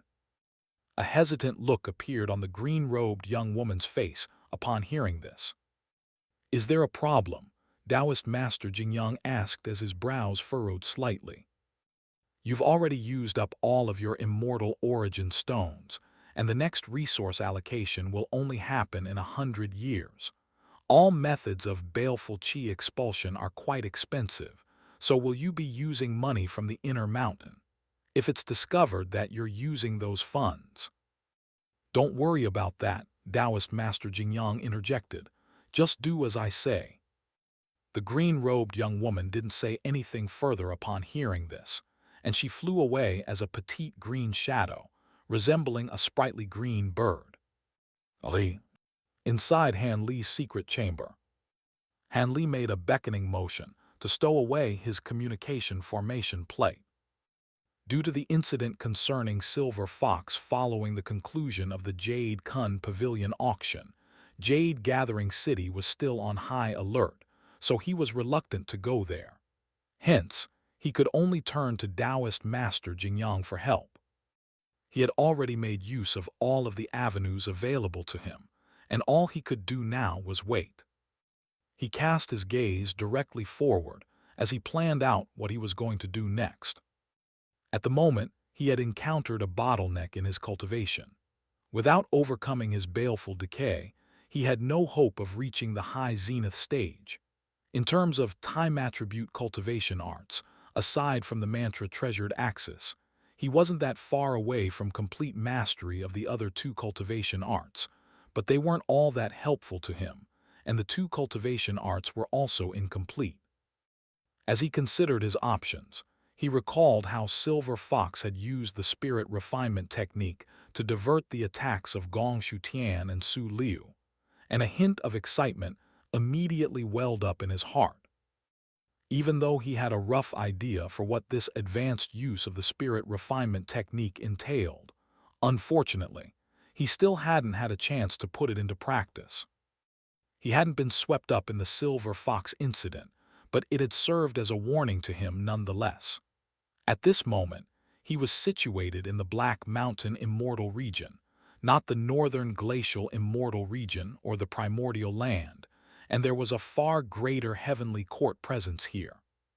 3 immortal envoys had appeared at just a single auction, and it was impossible to tell exactly how much of the heavenly court's forces were lurking in the Black Mountain Immortal region. Even though Silver Fox had already escaped, those 2 immortal envoys could still be lingering near Jade Gathering City, and on top of that, Su Liu was also not someone to be messed with. With that in mind, this was clearly not a good time to be cultivating the spirit refinement technique. He had already verified that cultivating the spirit refinement technique wouldn't trigger the white plate treasure. There was no guarantee that the immortal envoys didn't have other detection methods up their sleeve, so it was best to proceed with caution. After some further contemplation, Han Li swept a sleeve through the air to summon a damaged dagger, a small white flagon, and an azure wooden ruler, all of which were giving off faint time law power fluctuations. The damaged dagger was something that he had found in Gongshu Jiu's storage tool, while the white flagon was the time-severing flagon, and the wooden ruler was the immortal treasure that he had just obtained from the fish branch. Han Li made a hand seal to summon his mantra treasured axis, and the Eye of Truth appeared at the center of the axis at his behest, then released a beam of golden light that fell upon the damaged dagger. A burst of law power fluctuations instantly swept over the dagger, and it began to glow with radiant golden light before quickly being restored to its former condition. A brand new dagger was presented to Han Li, and it was riddled with runes while also giving off a cold gleam that gave it an extremely sharp appearance. Han Li closed his eyes as he carefully examined the time law powers within the dagger, and moments later, he opened his eyes as he gave a slight nod. The dagger didn't contain much time law powers, but it was different from the 3 types of time law powers that he was currently cultivating, and there was a slightly chaotic aura about it. After a brief moment of contemplation, Han Li withdrew the beam of golden light, and the dagger returned to its original state before falling to the ground. Immediately thereafter, the Eye of Truth released another beam of golden light that vanished into the time-severing flagon in a flash, and a burst of radiant golden light appeared over its surface as well. The flagon was looking rather old and battered, and it quickly reverted back to its brand new form while giving off a burst of formidable time law power fluctuations. Han Li closed his eyes to examine the time law powers to discover that it was rather similar to that of the mantra-treasured axis. Both time law powers had a time-slowing effect, and due to the overlap, there was no need for him to waste time on examining this treasure any further. After setting down the time-severing flagon, he pulled out his heaven-controlling vial, then tipped the drop of green spirit liquid into the flagon, before closing his eyes to examine what was happening inside the flagon with his spiritual sense. Some time later, he reopened his eyes and heaved a faint sigh. The time-severing flagon was indeed able to slow down the rate of decay of its contents, but it couldn't completely counteract the effects of time. The drop of green spirit liquid was dissipating at a rate slower than normal, but it was still slowly dissipating, nonetheless. With a shake of his head, he turned to the azure wooden ruler before gazing upon it with his eye of truth. A beam of golden light shot forth before vanishing into the ruler, causing it to shudder slightly. Externally, its appearance didn't change much, and it began to glow with radiant golden and azure light. Furthermore, the time law power fluctuations that it was giving off were even more formidable than that of the time-severing flagon. Hanley's eyes lit up slightly upon seeing this, and he immediately closed his eyes to conduct a closer examination. In doing so, he discovered that the time law powers imbued within the wooden ruler had a time acceleration effect similar to that of his reversal true axis. However, unlike his reversal true axis, which only affected the user, the time law powers within the wooden ruler could alter the rate of passage of time in an area. In this regard, it was rather similar to the illusory Dawn Sand Sea.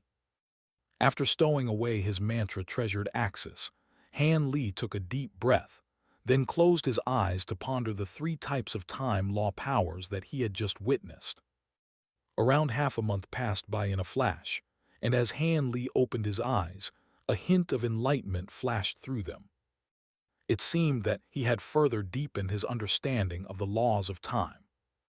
In particular, after repeatedly examining the time law powers imbued within the azure wooden ruler, he had improved his understanding of the connection between the mantra axis scripture and the illusory dawn-treasured scripture. He made a hand seal to summon his mantra-treasured axis, and at the same time, he also summoned his clear time vial. Simultaneously, a burst of golden light emerged over his body before spreading outward to form countless grains of golden sand.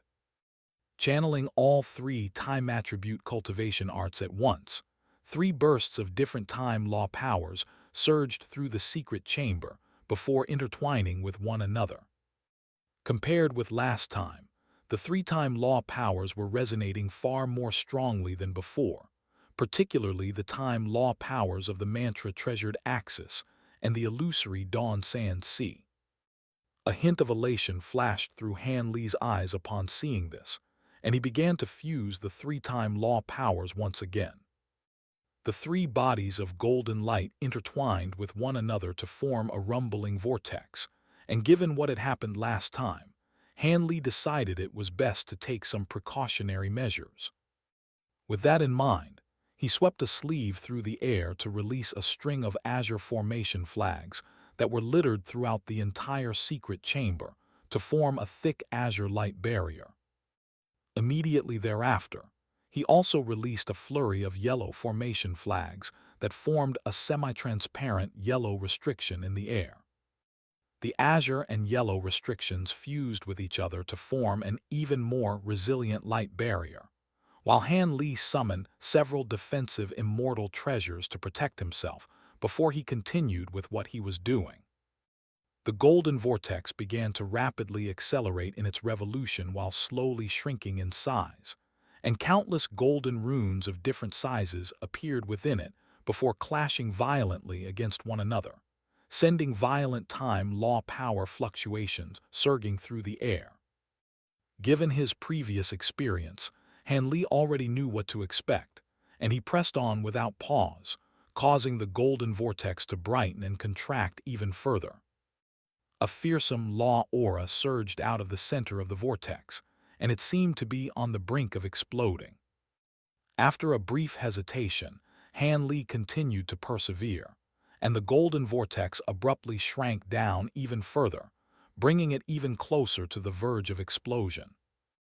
Right at this moment, the three bursts of fiercely clashing time law powers suddenly mellowed out before fusing as one, while the churning golden runes stiffened before transforming into a tiny golden ring. A hint of relief surfaced in Han Li's eyes upon seeing this. With that, he had confirmed that he hadn't just fused the three-time law powers by blind luck last time.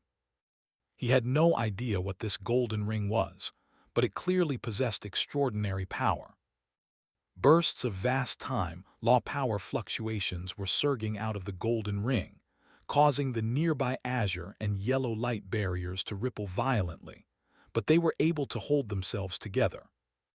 Right at this moment, the heaven-controlling vial suddenly flew up from the ground before approaching the golden ring. At the same time, the three-time attribute immortal treasures on the ground had also flown up alongside the heaven-controlling vial, much to Han Li's surprise. The golden ring seemed to have detected something, and it began to glow more radiantly than ever.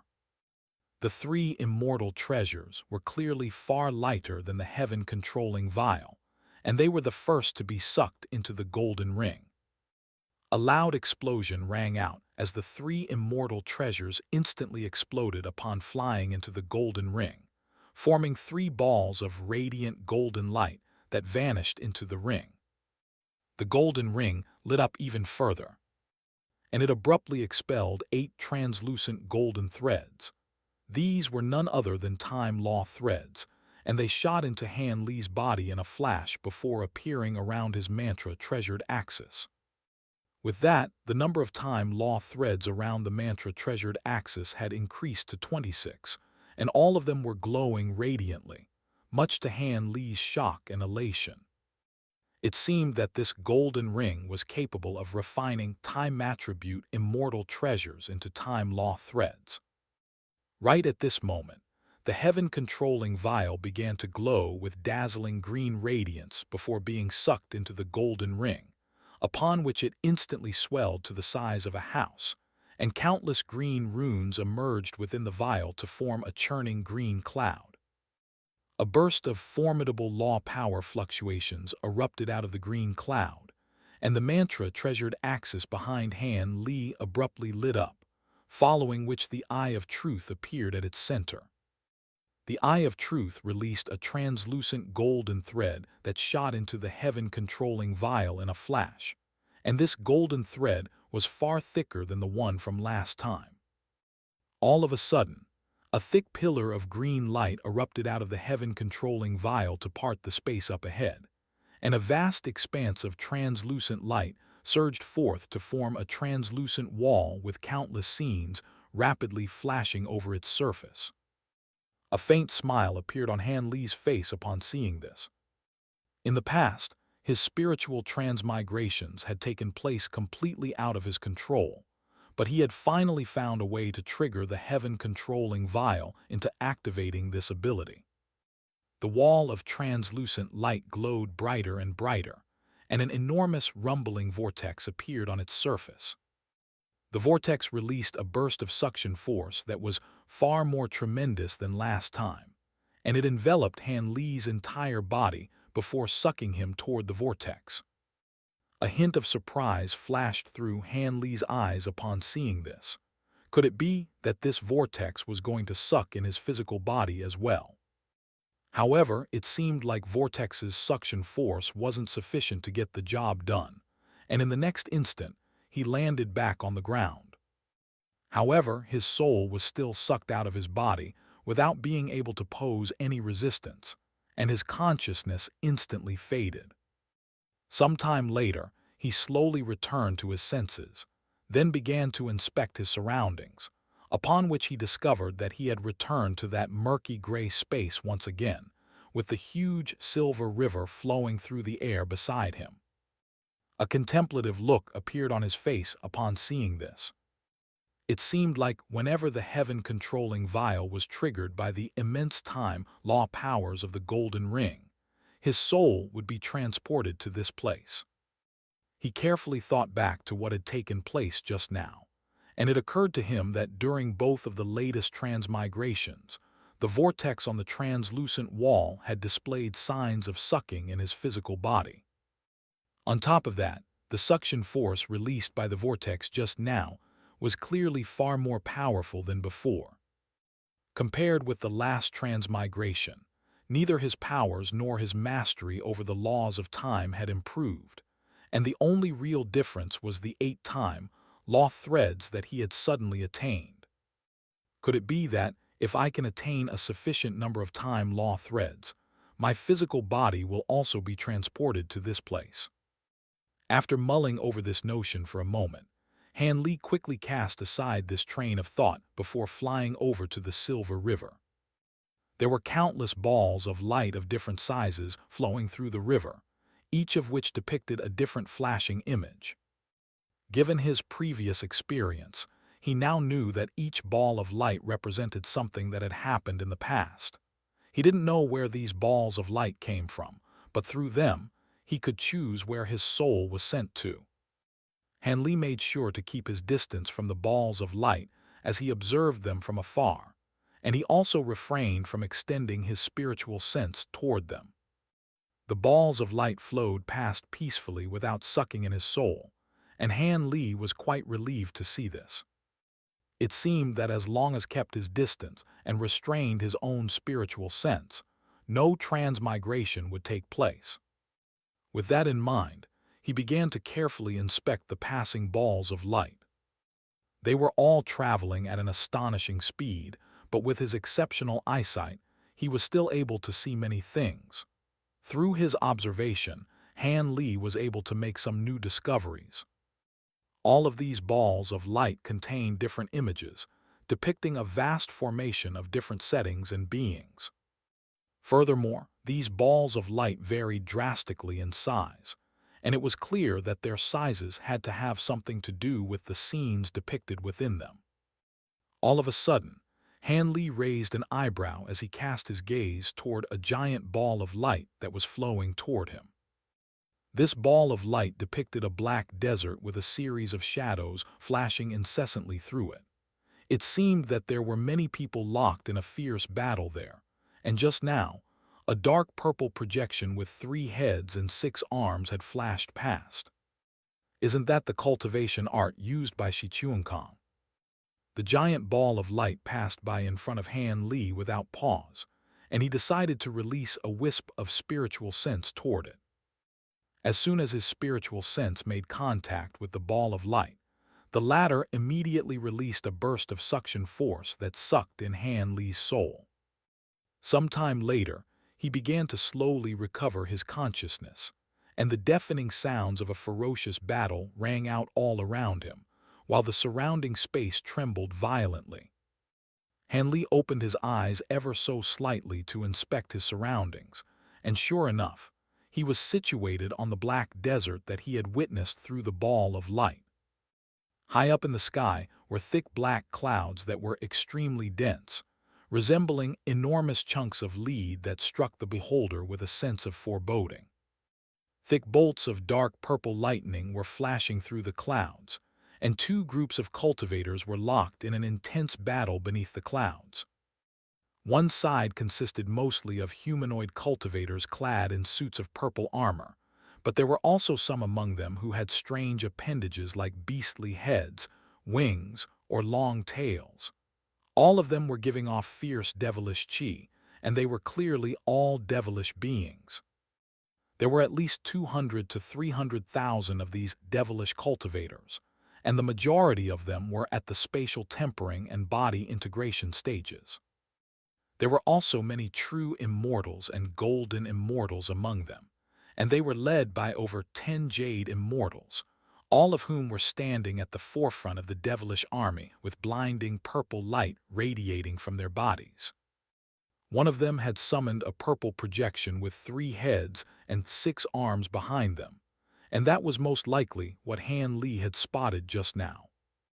This was clearly a battle of an enormous scale, and Han Li cast his gaze toward the opposing side to discover that all of them were clad in suits of golden armor, and they weren't outnumbered by the devilish army in the slightest. Even though these suits of golden armor were somewhat different from the ones worn by immortal envoys, it was clear that these cultivators belonged to the heavenly court. The heavenly court army wasn't inferior to the devilish army at all, and they were also led by over 10 Jade Immortals who were locked in battle against the devilish Jade Immortals. In the air behind the heavenly court army was an enormous golden vortex that was several dozen kilometers in size, and at its center was a giant pathway that was around half a kilometer wide. The vortex was releasing formidable spatial fluctuations, indicating that it was a spatial passageway, and more cultivators clad in suits of golden armor were constantly pouring out of the vortex to join the heavenly court army. The two armies continued to clash as lights of different colors erupted forth in all directions amid earth-shattering booms, and the battle between the high zenith cultivators was particularly terrifying. The ground was already riddled with enormous trenches and craters with crimson lava bubbling beneath them, and countless spatial rifts were constantly being torn open, as if this very space itself were unable to withstand the intensity of the battle. This is a battle between the devil race and the heavenly court. At this moment, he had taken over the body of a deceased devilish warrior wearing a suit of lavish purple armor. He appeared to have possessed quite a lofty cultivation base, and he had perished from a hole that had been pierced through his lower abdomen. All of a sudden, a thunderous roar of fury rang out from beneath the ground. A massive bulge rapidly appeared on the ground in front of the devilish army before exploding, and an enormous figure slowly emerged from beneath the earth. Han Li turned his gaze to that direction, and he couldn't help but draw a sharp breath at what he saw. The giant figure was a rotund creature that was just barely humanoid in form. It had a pair of thin and long eyes, a flat nose, and a cavernous mouth that was filled with yellowish-black sharp fangs with viscous drool flowing out incessantly, presenting a disgusting sight to behold. The creature was extremely tall, close to 100,000 feet in stature, and it had a bulging belly. Its skin was a withered yellow color that resembled coarse rock, and its body was covered in molten lava, but it appeared to be completely unbothered as it walked along while dragging an enormous club behind it. A terrifying aura that wasn't inferior to any of the high zenith cultivators in the sky was emanating from the creature's body, and it let loose an earth-shattering roar, causing the nearby space to tremble violently. Immediately thereafter, it began to lurch forward with extremely heavy footsteps that caused the entire earth to tremble, and it charged at the heavenly court army, creating such violent tremors that some of the nearer heavenly court cultivators were unable to remain on their feet. What is that thing? In the next instant, the ground began to tremble violently once again, and more of those massive bulges appeared in front of the devilish army, following which a collection of 20 to 30 of those massive creatures emerged from the earth before charging at the heavenly court army with their clubs held aloft. In the face of these enormous clubs, the heavenly court cultivators were crushed like insects, and the front of the army immediately began to collapse. However, right at this moment, the sound of a loud horn rang out from within the heavenly court army, and all of the heavenly court cultivators immediately began to retreat, while several hundred silver giants emerged. These silver giants were each close to 10,000 feet tall, with spiky silver hair that resembled steel needles on their heads. Furthermore, there were huge silver wings that were flashing with silver lightning on their backs. In the left hand of each giant was a short silver awl, while in the right was a massive silver hammer, both of which were giving off astonishing lightning auras. In the face of the small army of mountainous creatures, the silver giants remained completely expressionless, and they immediately raised their hands to aim their awls at the opposing creatures. Immediately thereafter, they raised their hammers before striking them heavily against the backends of their awls, and bursts of rumbling thunder rang out as several hundred incredibly thick bolts of silver lightning erupted out of their hands before striking the rotund creatures like a volley of giant silver lightning spears. Tremendous lightning, law power fluctuations surged out of the silver lightning, causing the black lightning in the dark cloud up above to churn violently. The rotund creatures were rather alarmed by this sudden assault, and they roared as they swung their clubs through the air, conjuring up countless club projections to defend themselves. However, the club projections stood no chance against the silver lightning, and the latter was able to blast a series of huge holes into the seemingly indestructible bodies of the giant creatures. In the blink of an eye, most of the giants exploded into countless scraps of flesh, and the few that survived had also suffered severe injuries. However, the silver lightning on the bodies of the silver giants had also completely faded, and they were all looking quite weary. At the same time, their lightning hammers and awls had also become completely dull and devoid of luster. Some of them had even begun to crack, and they seemed to be disposable treasures. Right at this moment, the dark clouds above the silver giants suddenly began to churn violently, and all of the black lightning within a radius of hundreds of kilometers converged to form a massive black lightning hand that was several dozen acres in size before swooping down upon the silver giants. The giant black hand was giving off a terrifying aura that threatened to crush the entire space beneath it, but right at this moment, a ball of golden fire suddenly appeared above the silver giants. It was a fiery, golden figure that was entirely enshrouded in golden flames, and as soon as they appeared, they immediately reached up with one hand before making a grabbing motion. A resounding boom instantly rang out as a giant draconic claw formed by golden flames took shape, then clashed against the massive lightning hand with tremendous force. The giant lightning hand was instantly stopped cold in its tracks. "You thought you could fool me with your little tricks, Lee Mosey. Even a child would have been able to plainly see that you were using those titanic devils to lure out by lightning god brigade." The fiery golden figure sneered. "Is that so?"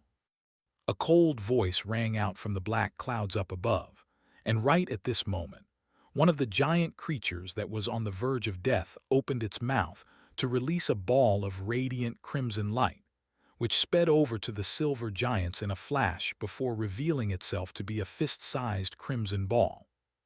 The ball was riddled with what appeared to be a system of blood vessels, and it was pulsating incessantly like a living creature. An alarmed look instantly appeared on the face of the fiery golden figure upon seeing this, and they immediately attempted to flee, but the voice within the dark clouds up above rang out once again. "You're not getting away that easily." The giant lightning hand began to glow brightly as it forced the opposing fiery draconic claw downward, and at the same time, one of the lightning hand's fingers twitched ever so slightly.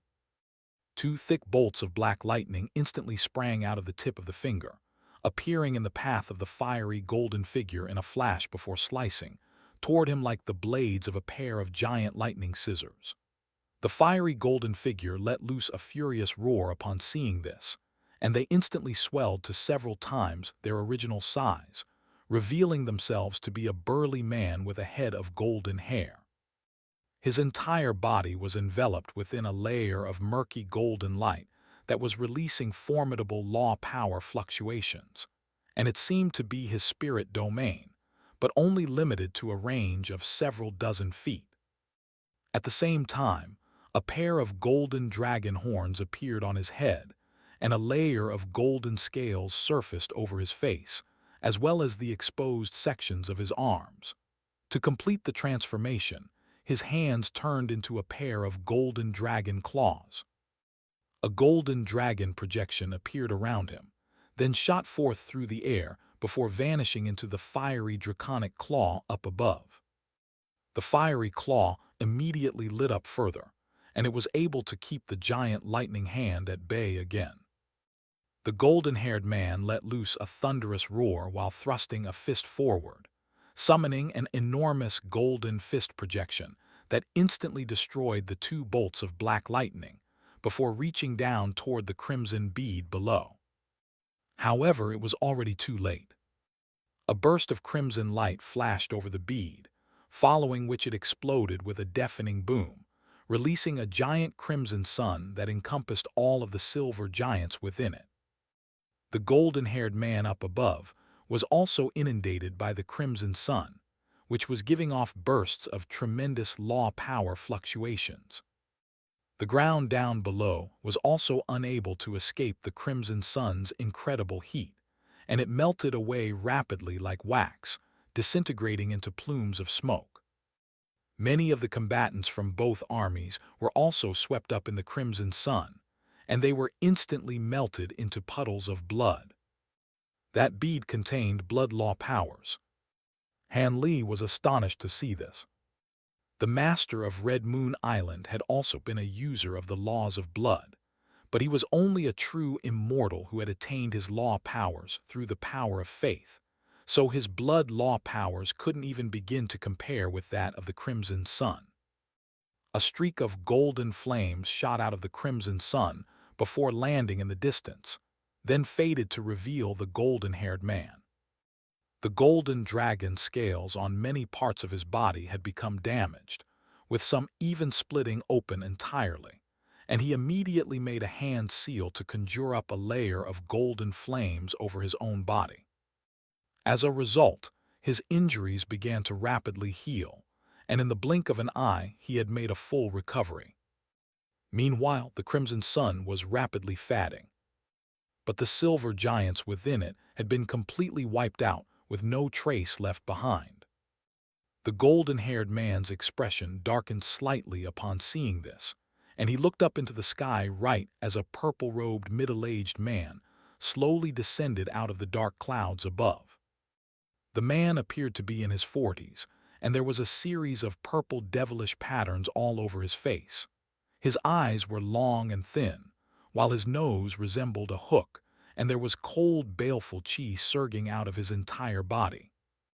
Incredibly tremendous auras erupted out of the bodies of both men before clashing violently, causing the nearby space to tremble and ripple incessantly, while heaven and earth also began to tremble and sway.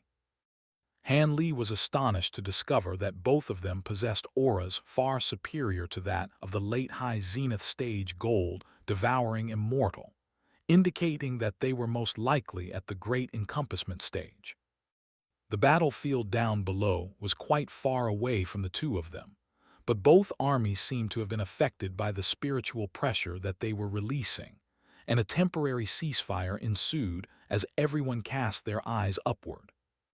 The clashing high zenith cultivators also disengaged themselves from battle before arriving behind the golden-haired man and the purple-robed man. Did you think that destroying my lightning god brigade would turn the tide of this battle? How naive! The golden-haired man sneered as he swept a hand through the air, and golden light flashed within the spatial passageway behind him, following which a fleet of around 40 to 50 golden ships emerged from within. The ships were all glowing with radiant golden light that illuminated the dark clouds in the sky a golden color. All of the ships were tens of thousands of feet in length and were riddled with golden and silver runes, resembling a pack of resting giant beasts. The decks of all of the ships were packed with heavenly court cultivators that were busy at work, and there were thick golden pillars extending out of the front of each ship. All of these pillars were hollow in the center, resembling cannon barrels, and the ships spread out in a horizontal line with those barrels aimed straight at the devilish army. The purple-robed man's pupils contracted slightly upon seeing this, and even from afar, Han Li could sense that these ships were extremely dangerous. As long as this spatial passageway remains, more and more reinforcements will continue to come through, and it'll only be a matter of time before we destroy the entire Devil Realm. If you know what's good for you, Then immediately pledge your allegiance to our heavenly court to oppose the reincarnation palace with us," the golden-haired man threatened. "Our devil realm has already made it plenty clear that we'll play no part in the conflict between your heavenly court and the reincarnation disciple," the purple-robed man replied with a shake of his head. "In that case, prepare to suffer the consequences of your decision," the golden-haired man declared in a cold voice as he raised a hand high above his head, and the heavenly court army immediately began charging at the devilish army. The devilish army stood firm in their path, and the battle resumed. However, the purple-robed man refrained from entering the fray. Instead, he was observing the battlefield with a hint of purple light in his eyes. All of a sudden, the golden-haired man in the distance burst into laughter as he shot forth through the air, appearing above the giant golden ships in a flash. At the same time, his right arm swelled to several times its original size, transforming into a giant golden dragon claw before grabbing viciously down upon the space beside him. The purple-robed man's expression darkened slightly upon seeing this. The golden dragon claw tore straight through the space there before vanishing into it, and an earth-shattering boom rang out, followed by an eruption of tremendous spiritual pressure that tore the spatial rift there 10 times wider. A purple figure stumbled out of the spatial rift, and it was none other than the purple-robed man. His left sleeve had been completely torn away, revealing several bleeding wounds. Bursts of golden flames emerged from those wounds before attempting to burrow into his body, as if they were living creatures, and his expression instantly changed slightly as purple light flashed over his wounds to snuff out the golden flames, following which he sped away into the distance. Meanwhile, the purple-robed man who was standing in the distant sky above the devilish army vanished into thin air. "You tried to use the same trick again. You must take me for a fool," the golden-haired man sneered as he shot forth like a golden arrow, aggressively pursuing the purple-robed man while making a hand seal, upon which all of the runes on the surfaces of the dozens of giant golden ships lit up. Bursts of golden light began to flow over the ships, while thunderous rumbling rang out within them. The black barrels in front of the giant ships began to glow with golden light that was rapidly becoming brighter while giving off astonishing spiritual power fluctuations.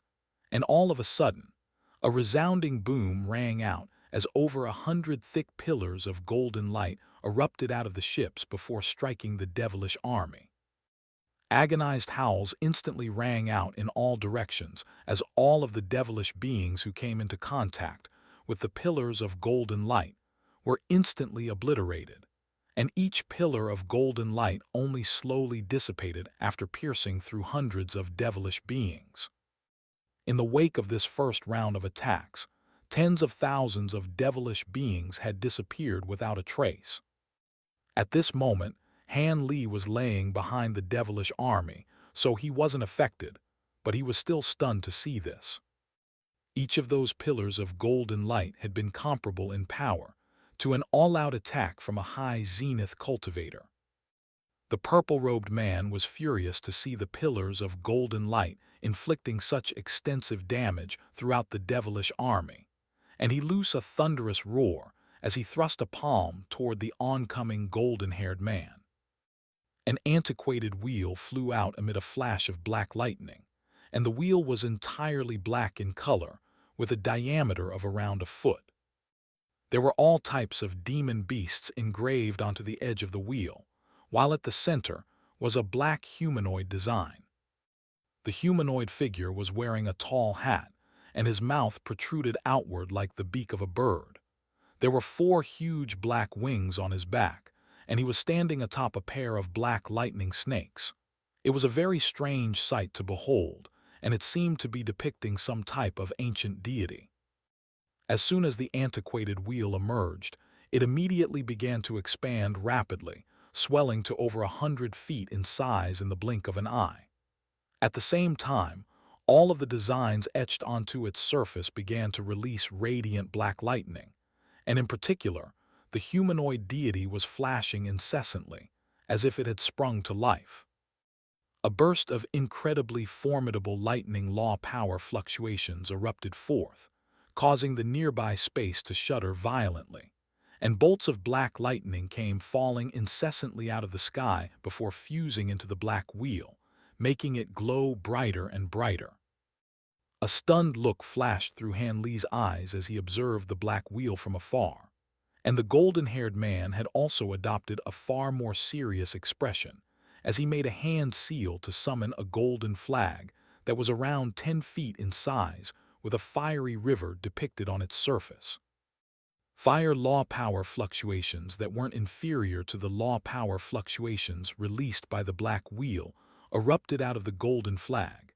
Yet before the golden-haired man had a chance to activate the flag, a sharp bird call rang out from the black wheel.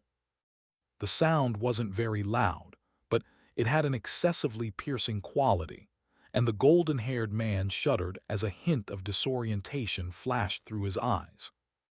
Immediately thereafter, 7 or 8 tree-branch-shaped bolts of lightning sprang out of the black wheel before hurtling silently toward the golden-haired man.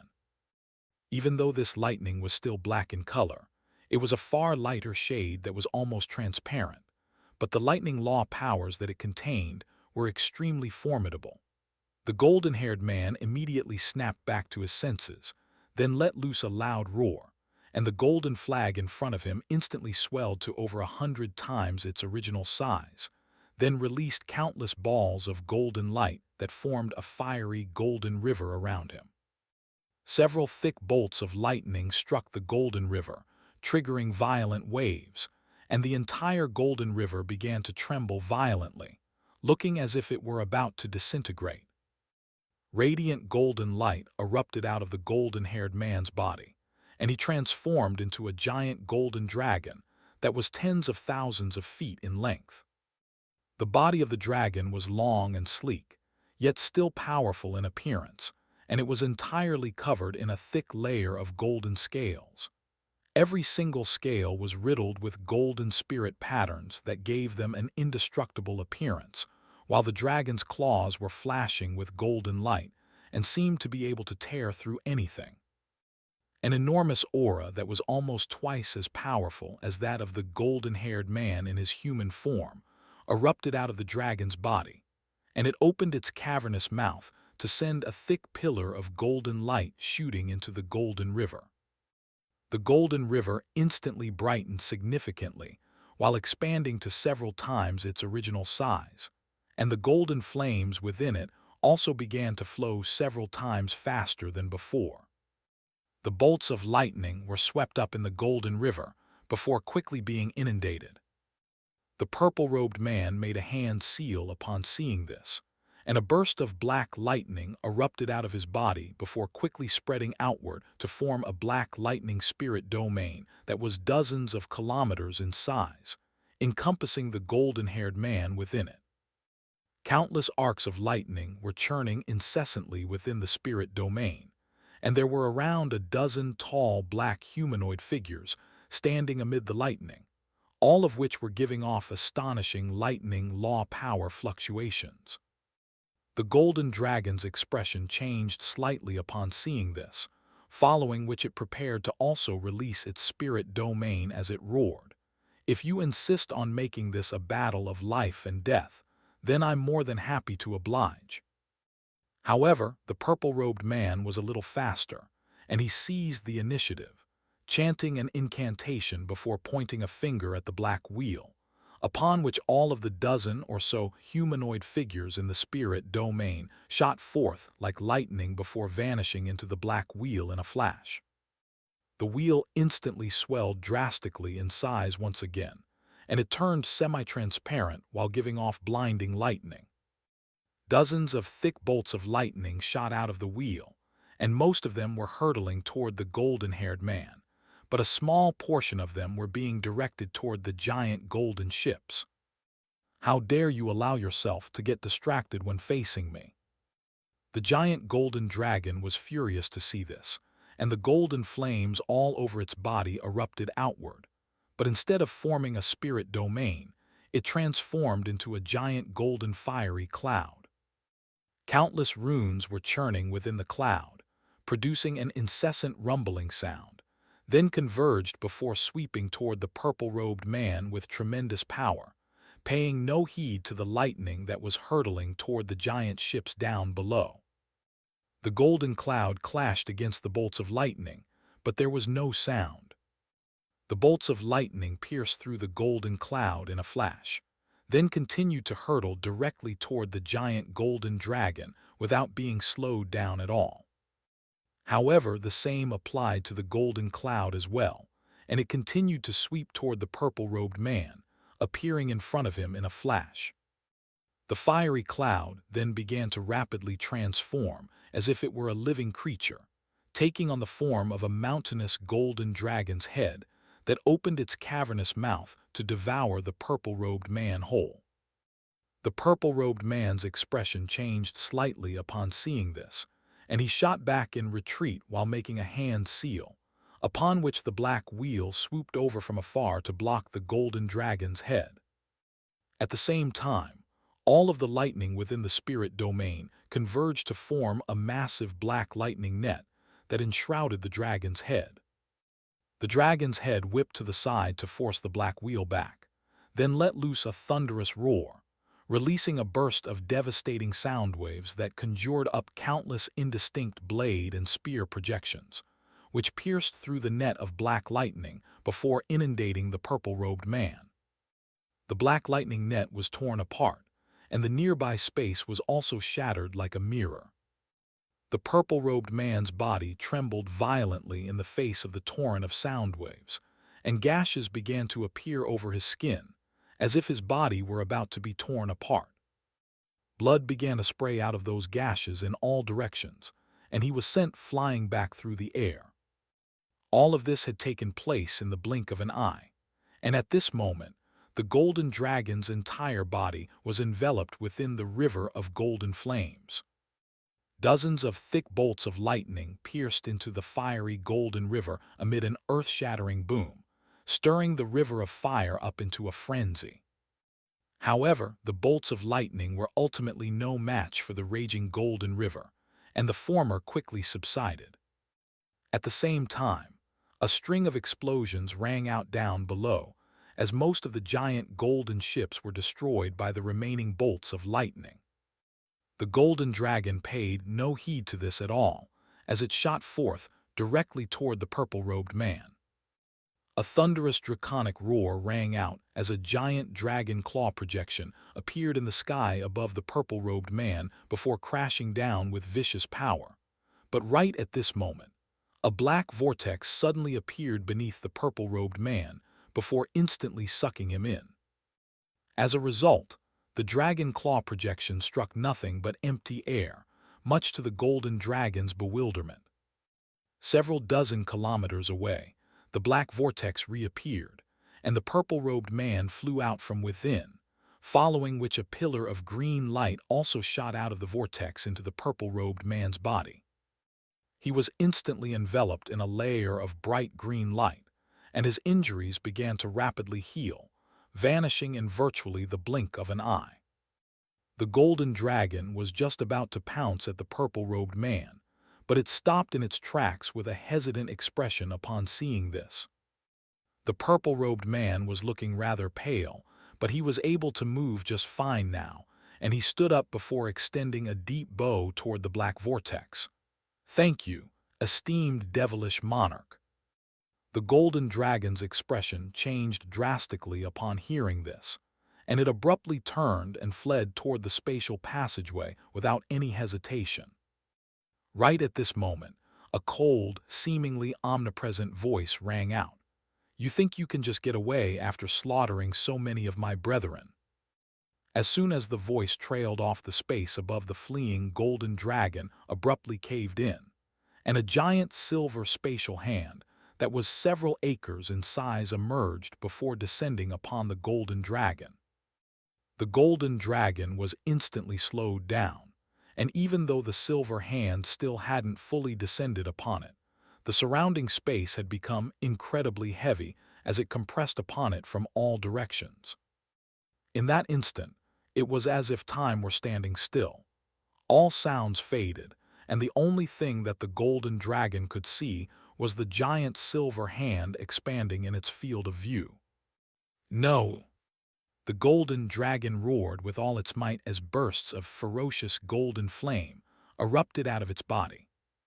A series of massive holes were instantly scorched into the surrounding space that was compressing toward it, but the pressure weighing down on it wasn't lessened at all.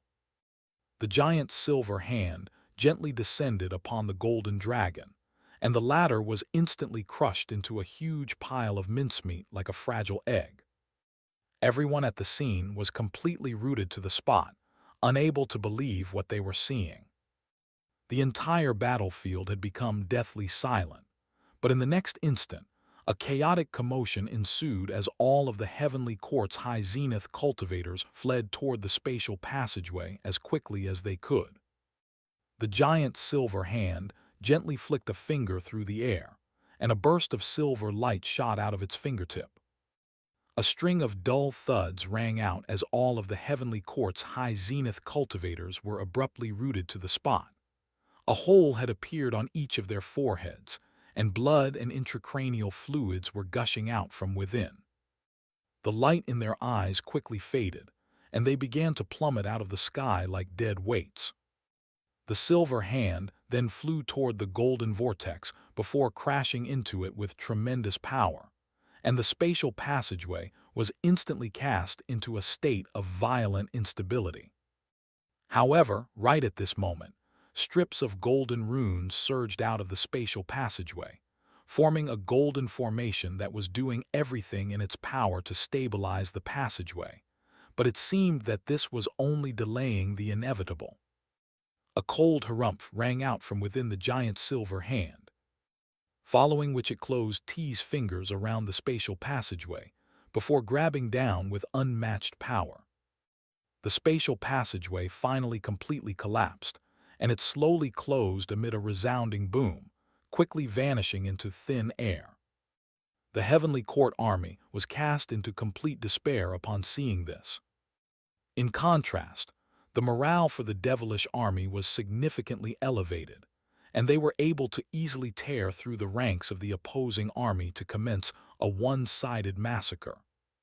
The purple-robed man paid no heed to what was happening down below as he flew over to the giant silver hand with an embarrassed look on his face.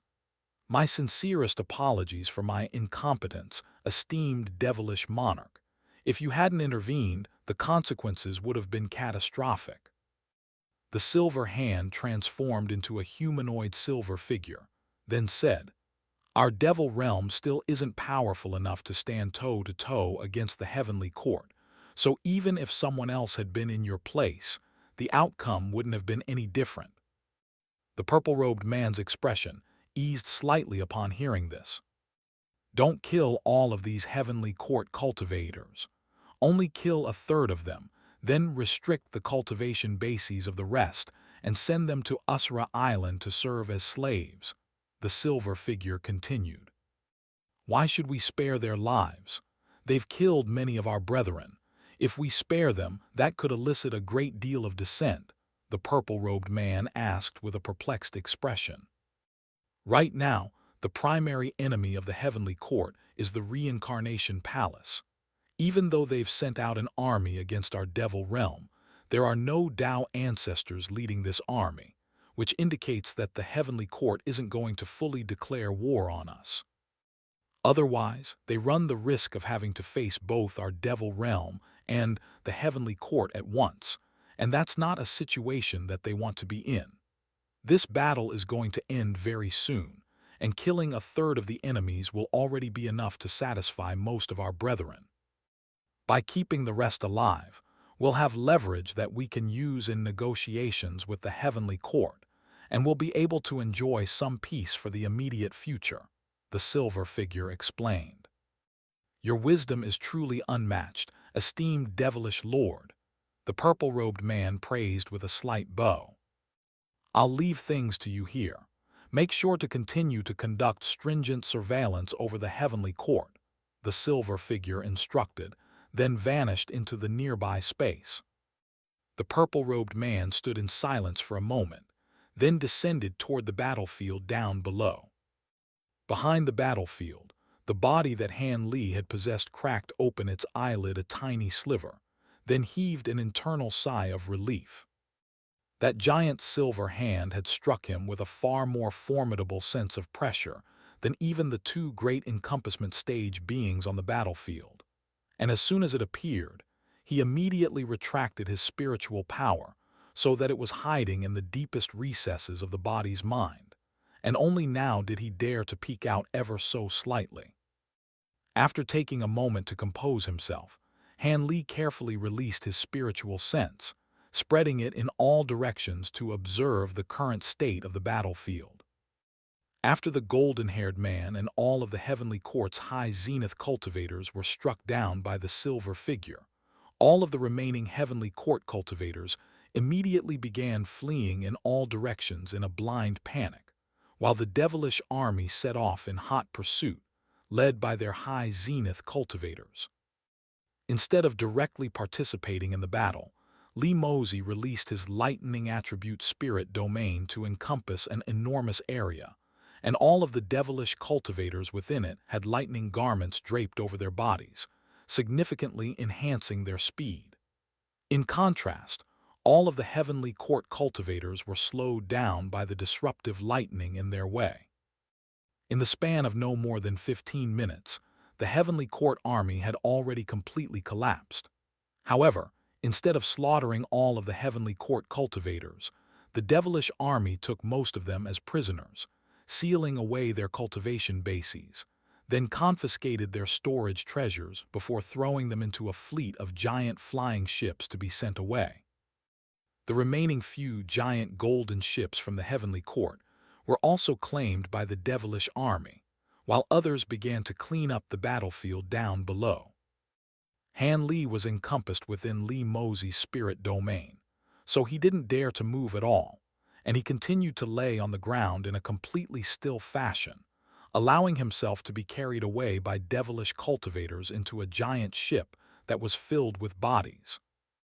Seeing as he wasn't going to be able to leave this place, Han Li decided to take this time to examine the memories of the body that he had possessed, and an enormous wave of memories instantly flooded into his mind. This body contained far more memories than the ones from his previous few stints of spiritual transmigration, and even though he had already grown accustomed to this process, he was still struck by a sense of tearing agony. He gritted his teeth to fight back the pain, and only after a long while did the agony recede. At this point, countless memory fragments had already appeared in his mind, and he immediately began to search carefully through them. He had many questions on his mind pertaining to what he had just witnessed, and he was hoping to be able to find some answers in these memories. As it turned out, the body that he possessed belonged to a late high zenith stage devilish cultivator by the name of Yuao, and currently, he was in a place known as the Devil Realm. Even back before he ascended to the true immortal realm, he had made a journey through HTE Devil Realm. He had found it rather strange that he had encountered extremely few cultivators using devilish cultivation arts ever since his ascension to the true immortal realm, but Yuao's memories explained to him why this was the case. Those who used devilish cultivation arts would always appear in the devil realm through normal ascension, and Yuao was precisely one of the cultivators who had ascended to the devil realm from a lower realm. According to his knowledge, the devil realm was also situated somewhere in the true immortal realm, neighboring several of its immortal regions, but it had always been an independent, standalone region. Han Li tried to search through the memories for some information pertaining to the owner of the giant silver hand, but was unable to find anything, perhaps because the memories were missing, or perhaps simply because Yuao didn't have such knowledge to begin with. As for why this battle had taken place, Han Li had already gathered a rough idea from the conversation between Li Mozi and the golden-haired man. It seemed that the heavenly court wanted to recruit the devil realm as an ally to contend against the reincarnation palace, but the devil race wished to remain neutral and take no part in this conflict. This revelation forced Han Li to see the reincarnation palace through new eyes. He had originally thought that the reincarnation palace was just an underground organization that wasn't all that powerful, but it seemed that the reincarnation palace posed far more of a threat to the heavenly court than he first imagined. Given what he currently knew, not only did the reincarnation palace have certain core members in the form of reincarnation disciples, it also had many branch organizations like the Transient Guild and the Ubiquitous Pavilion. On the surface, these organizations appeared similar to trading houses, but in reality, they were trying to lure in members for the reincarnation palace. With that in mind, Han Li couldn't help but wonder who was controlling the reincarnation palace behind the scenes, and what their objectives were.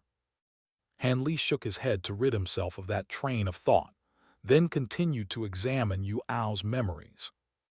All of a sudden, he made an interesting discovery, which was that Yu Ao was a cultivator under the Vast Origin House, and he had been sent here by none other than the Vast Origin House. Unfortunately, he was met with a sneak attack from two Heavenly Court High Zenith cultivators as soon as the battle began, thereby leading to his demise. Isn't the Vast Origin House the organization overseen by Lan Wang?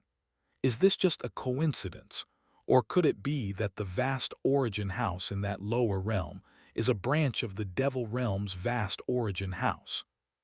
According to Yu Ao's memories, not only was the Vast Origin House the #1 trading house in the entire Devil Realm, and it had many contacts in other immortal regions, it was an extremely powerful organization. So it would be no surprise for it to have developed some branches in lower realms. The thought of Violet Spirit immediately sprang into Han Li's mind in association with the Vast Origin House. She was closely connected to the Vast Origin House in that lower realm, and Han Li couldn't help but wonder if she had also managed to ascend. However, given that she was using devilish cultivation arts, if she were to ascend, she would most likely end up in the Devil Realm. On top of that, it was also unclear what had become of Nangong Wan in the spirit realm. Unfortunately, he was currently in no position to go and search for them. With that in mind, he heaved an internal sigh before refocusing his attention on the task at hand. At this moment, most of the time Dao runes on the mantra treasured axis projection hovering before him had already faded. Watching the battle between the devil race and the heavenly court had taken a lot of time. It seemed that Yu Ao had only perished recently, so there was a vast volume of memories left in his mind, and it was going to take a very long time to examine all of them. Hence, there was no time to waste, and Han Li continued to search through the memories for any information that would be useful to him. His top priority at the moment was to expel the baleful qi in his body and reach the high zenith stage, so he turned his focus to the memories related to Yu Ao's high zenith stage breakthrough. Much to his elation, those memories had been preserved quite well, and he hurriedly began to examine them, but it didn't take long before his elation began to fade. As it turned out, just like normal cultivators, devilish cultivators also had to expel the baleful qi in their bodies in order to make a breakthrough to the high zenith stage. The method of baleful qi expulsion that had been chosen by Yu Ao was quite an interesting one. Instead of taking any pills to expel the baleful qi in his body, he tracked down a devilish beast found in the devil realm known as the Dream Taper to devour all of his baleful qi. The Dream Taper was a very special devilish beast that was capable of devouring all things, including even dreams and memories. These beasts were extremely rare, even in the devil realm, and whenever one was tracked down, it would immediately be captured by certain powerful figures to become their spirit pets. After all, its ability to devour baleful qi was extremely useful, and even great encompassment cultivators held dream tapers in very high regard, as they were ideal for nurturing up-and-coming juniors. Yuao was only able to secure an opportunity to use a dream taper through the vast origin house, and in exchange, he had to pledge lifelong servitude to the vast origin house. Hanli heaved an internal sigh upon seeing this. At the moment, he was situated in the Black Mountain Immortal region, so this method of baleful qi expulsion was entirely unavailable to him. He was feeling a little disappointed, but he continued to search through Yuao's memories in the hopes of making further discoveries. As a late high zenith cultivator, Yuao's memories contained many precious nuggets of useful information, and Hanli soon found himself completely absorbed in examining all of Yuao's cultivation insights and experiences, particularly pertaining to devilish cultivation arts and secret techniques. A short while later, an elated look appeared on Hanli's face as he discovered a secret technique called the infernal devilish eyes in Yuao's memories. As the name suggested, this was a spirit eye ability that granted one exceptional ocular powers. However, the prerequisites for cultivating this secret technique were also extremely stringent, and even in the entire devil realm, not many cultivators had been able to master this ocular ability. Even though Yuao was in possession of this secret technique, he hadn't attempted to cultivate it. In order to cultivate this secret technique, one had to first possess a certain spirit eye foundation. Otherwise, their eyes would be able to bear the power of the technique and would be destroyed, rather than enhanced. Furthermore, cultivating this secret technique was an extremely lengthy endeavor, and one had to constantly inject their hard-earned devilish qi into their eyes to slowly nourish them. On top of that, a special medicinal fluid was required to complement the cultivation of the infernal devilish eyes, and all of the ingredients required for this medicinal liquid were extremely precious and had to be very advanced in age. Given these three hurdles, it was no wonder that even a late high zenith cultivator like Yuao had decided against pursuing it. However, a hint of excitement welled up in Hanli's heart upon seeing this. While these three hurdles were indeed quite difficult to overcome, they were not entirely insurmountable for him. In terms of a spirit eye foundation, he possessed the bright sight spirit eyes, and he could cultivate devilish qi using his provenance true devil arts, which should be enough to support the cultivation of the infernal devilish eyes. Thanks to his time law powers, Hanli no longer had much reliance on his provenance true devil arts, so the devilish qi that it had cultivated would be perfect for nourishing his eyes. As for the supplementary medicinal fluid, with the heaven-controlling vial in his possession, this wasn't a problem either. He had seen the recipe for the medicinal fluid, and while the required ingredients were all indeed quite precious, they were not impossible to find. The main obstacle in that regard was that all of the ingredients had to be of quite an advanced age. Furthermore, in a very fortuitous turn of events, one of the primary ingredients on the recipe was the farsight weed, something that he had obtained a large supply of from the infernal frost immortal manor and planted in the flower branch space, so all that was left was to mature it. Hanli read through the infernal devilish eyes secret technique a few more times, ensuring that he had it well and truly memorized, and only then did he move on to Yuao's other memories. Before long, all of the time Tao runes on the mantra treasured axis faded, and a burst of tremendous suction force erupted out of the axis to suck Hanli's soul out of Yuao's body. Inside the secret chamber, Hanli shuddered slightly as he found himself back in the real world once again. As the translucent wall of light gradually faded, the eye of truth on the mantra treasured axis also slowly closed, and Hanli swept a sleeve through the air to stow the axis away, along with the clear time vial and the illusory dawn sand sea. A contemplative look then appeared on his face as he summoned his Dragon 5 mask, and he released a series of missions in the transient guild interface, searching for the ingredients required to refine the medicinal fluid for the infernal devilish eyes. After releasing all of the missions, a floral pattern appeared over the index and middle fingers of his right hand, following which a burst of silver light shot forth to create a silver door of light that was around 10 feet tall in front of him. He made his way into the flower branch space through the door and arrived directly outside his spirit medicine garden. The garden was filled with abundant spiritual chi, and around a dozen giant ape puppets were busy at work, having expanded the garden even further.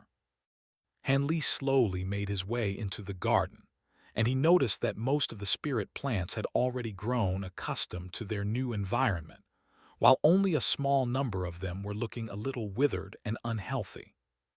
He called upon one of the giant ape puppets, then gave it a jade vial, and instructed it to water those slightly withered spirit plants with the spirit liquid inside the vial once every 15 days. After that, Han Li made his way to the section of the garden where the farsight weeds were planted.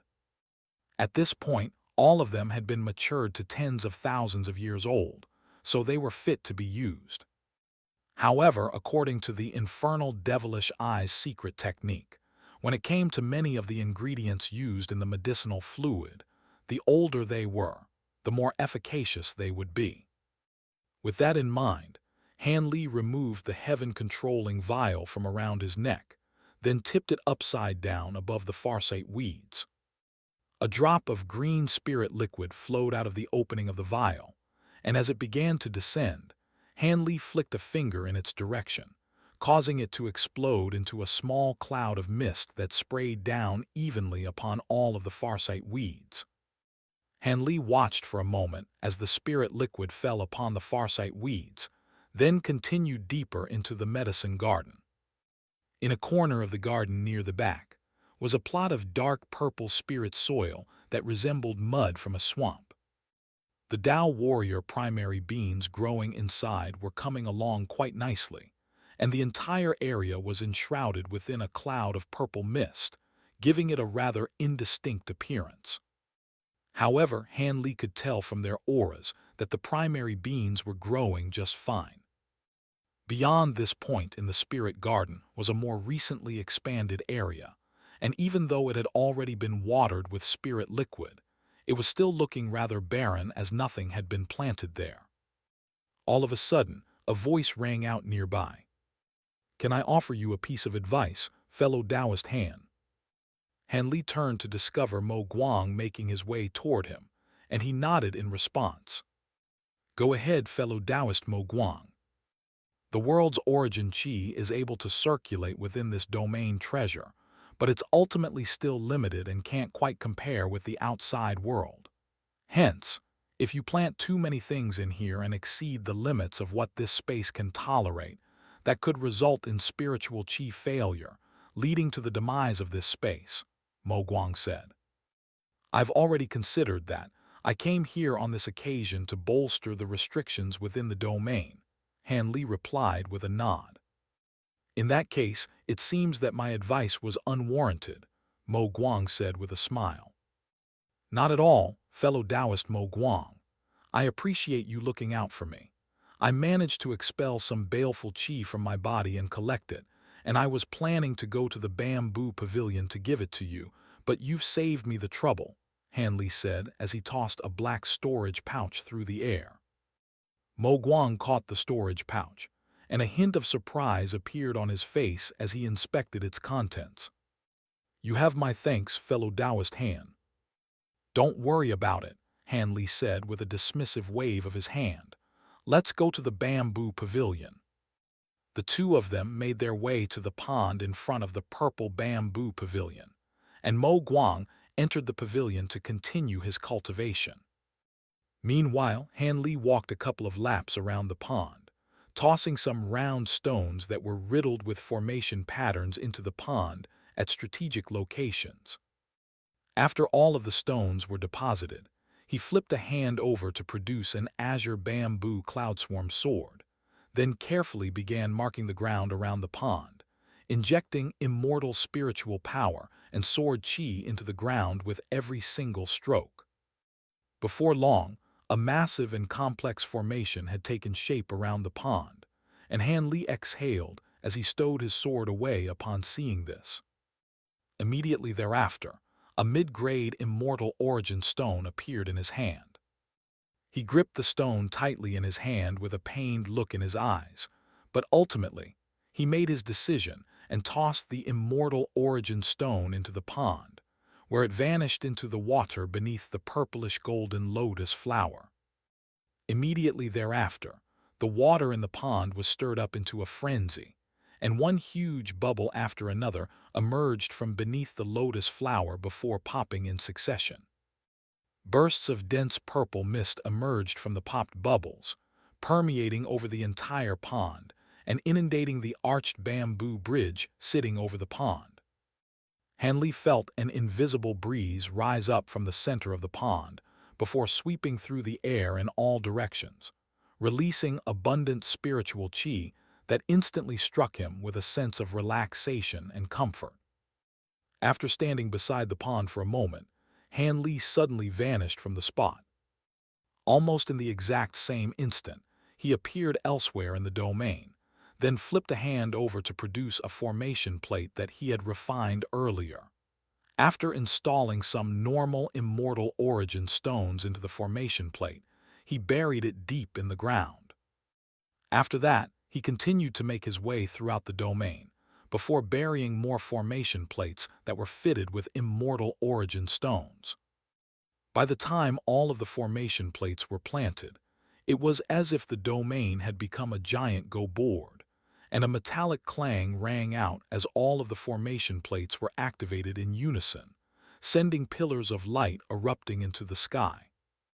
At the center of the pond near the purple bamboo pavilion, the lotus flower lit up, and a fist-sized flower bud suddenly emerged beside it before blooming as well. Very impressive, fellow Taoist Han. You've sacrificed a mid-grade immortal origin stone to produce another lotus flower, and now, you won't have to worry about this domain running out of spiritual chi for at least the next century, Mo Guang praised as he stood in front of a window on the second floor of the bamboo pavilion. A faint smile appeared on Han Li's face upon hearing this, and he was quite pleased with his work. A few minutes later, all of the phenomena taking place within the domain subsided, and Han Li examined the entire space to ensure that nothing was amiss before returning to his secret chamber. By the time he emerged from the flower branch domain, it was already very late at night, and a beam of moonlight was shining down upon the ground in front of him through the hole in the ceiling above.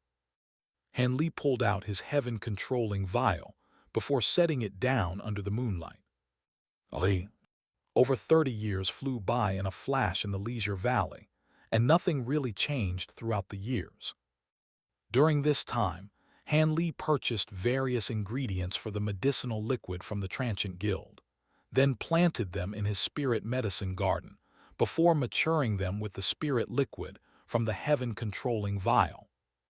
At this point, the primary ingredients required to refine the medicinal fluid had already been matured to a far more advanced age than the minimum threshold stipulated in the secret technique. So the medicinal fluid that he was able to refine was far more efficacious than normal. At this moment, he was meditating with his eyes closed in his secret chamber.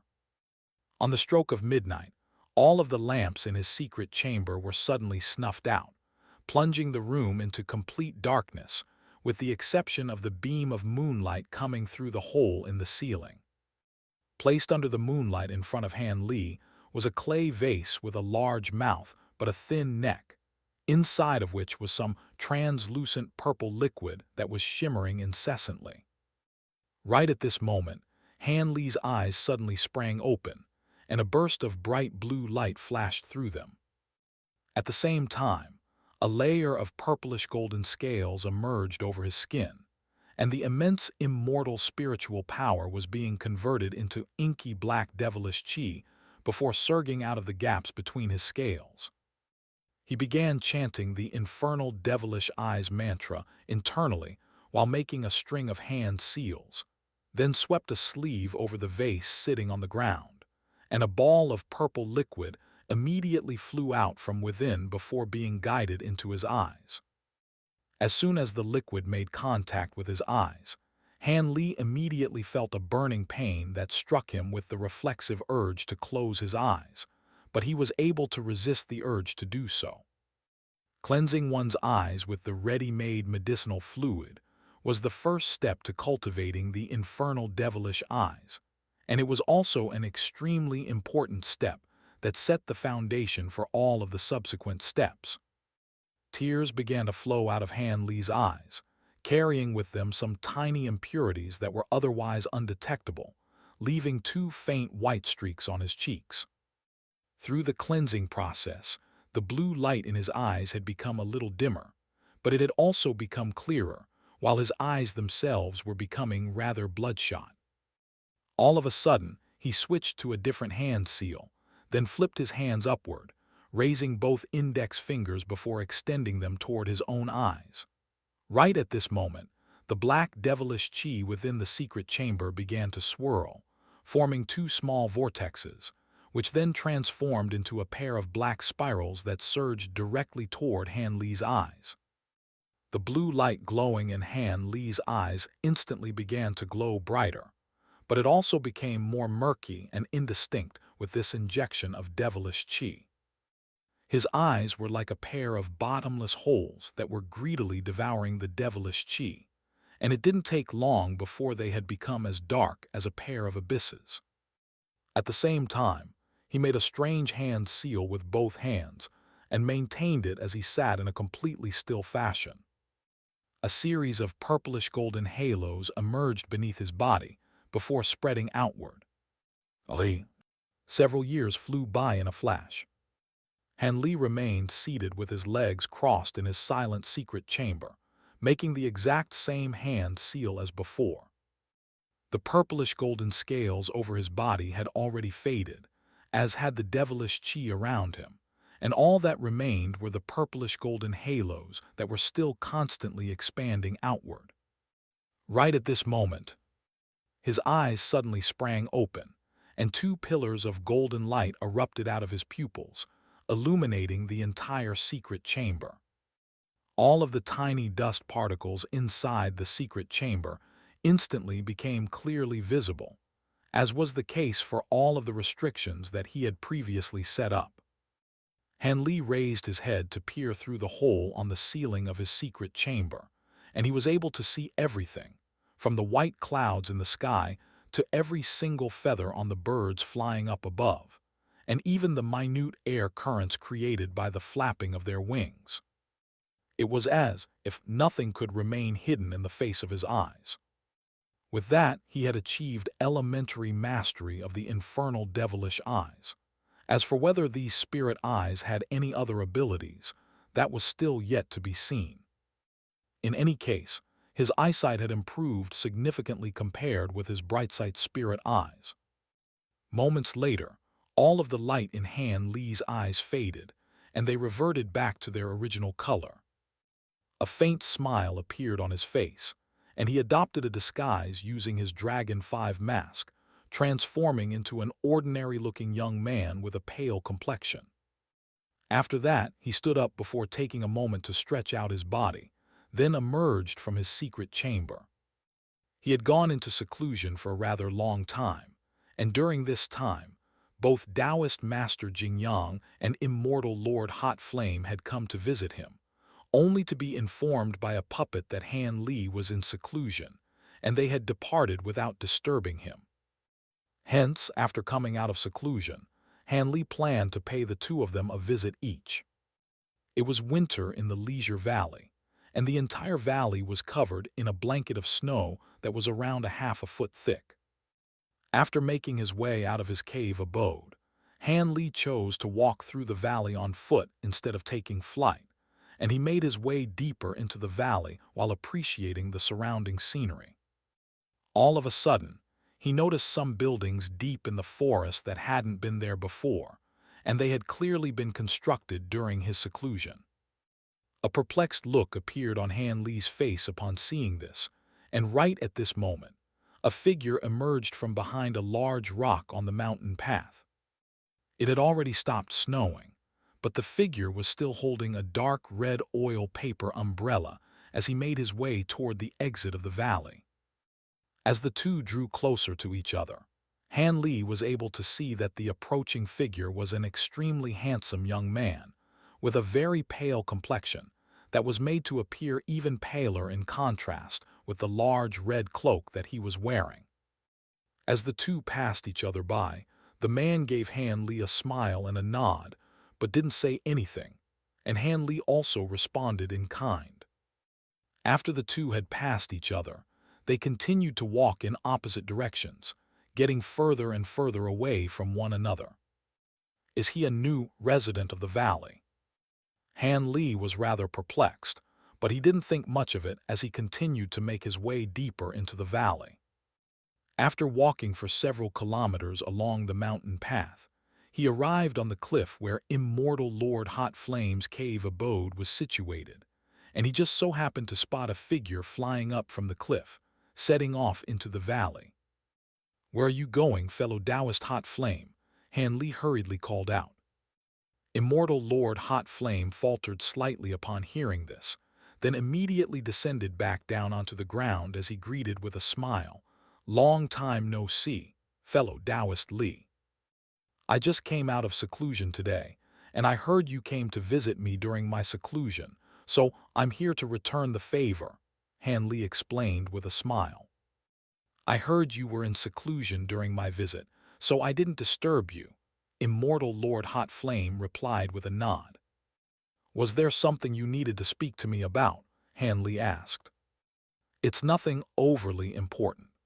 I just wanted to tell you to try and avoid using the Elder Badge of the Fire Leaf Sect to enter Jade Gathering City in the immediate future," Immortal Lord Hot Flame said. "Why is that?" Han Li asked. "Jade Gathering City has not been very peaceful these past 200 years. The Black Mountain Immortal Palace is conducting more stringent examinations on people entering the city, and I was worried that you could land yourself in trouble if you weren't careful," Immortal Lord Hot Flame explained. "What's been happening in the city?" Han Li asked, thinking that the unrest must have resulted from a continuation of the events that had ensued following the auction. "It's a bit of a long story.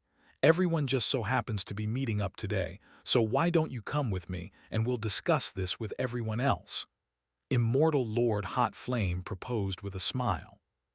Han Li could only suppress his curiosity for now and depart with Immortal Lord Hot Flame. Thus, the two of them rose up into the air together and quickly arrived on a spacious cliff deep in the valley. The cliff was situated on a mountain face on the right side of the valley, and it protruded out of the mountain face by several hundred feet. There was an octagonal pavilion constructed on the cliff, and it was also covered in a thick layer of snow. Inside the pavilion was a stone table with three figures already gathered around it, namely Yu Ziki, Mo Wuxu, and Duan Yuzai. After everyone had exchanged some greetings, Duan Yuzai turned to Han Li as he asked, "When did you come out of seclusion, fellow Taoist Li?" "I just came out of seclusion today, and it seems that I did so at just the right time," Han Li replied with a smile. "I heard from fellow Taoist Jingyang that—" Before Yu Ziki had a chance to finish, Mo Wuxu tugged on his sleeve to cut him off, and he immediately realized that he had brought up a rather sensitive subject, upon which a guilty look appeared on his face. "It's fine, it's not like this is a taboo subject. The pills I refined did indeed fail to achieve the intended effect. I'll just have to search for another solution in the future," Han Li said with a carefree smile. "My apologies, fellow Taoist Li. It appears I overreacted," Mo Wuxu said with a faint smile. "Not at all, Celestial Maiden Mo. I should thank you for looking out for me. Speaking of fellow Taoist Jingyang, where is he right now?" Han Li asked. Fellow Taoist Jingyang said that he had some things to take care of, and he hasn't been back to the valley for over 100 years, Ziki replied. Hanley speculated that he most likely had some important duties to take care of in the 100 Creations Mountain, so he didn't dwell on this subject. How unfortunate for him. I just so happened to bring some of my red mulberry wine today. Would everyone care to have a taste? Everyone's eyes immediately lit up upon hearing this. Everyone returned to their seats, while Hanley brought out a jar of wine and filled some cups. As he did so, he noticed that Ziki wasn't playing his gyukin as he normally did, nor had Duan Yuzai set up his go board, and his brows furrowed slightly upon seeing this. By the way, what were you saying earlier, fellow Taoist Hot Flame? What's been happening recently? Hanley asked. Immortal Lord Hot Flame had already raised his cups to his lips, but he set it down again as he replied. I'm sure you've already noticed that many new residents have settled in our leisure valley of late. I did indeed encounter a young man in a large red cloak on the way here. He must be one of those new residents, right? Hanley asked. That man's name is Feng Qingyuan, and he's only one of about 50 to 60 new residents who have moved into the valleys of Relaxation Mountain over the past 200 years, Duan Yuz replied. There were that many, Hanley exclaimed. While people were free to come and go as they pleased in Relaxation Mountain, the mountain range never had a large number of residents. After all, it was very rare for someone to be able to settle in one place and give up on aspirations of future cultivation progression, even if the endeavor were clearly futile. Hence, this was a very abnormal turn of events.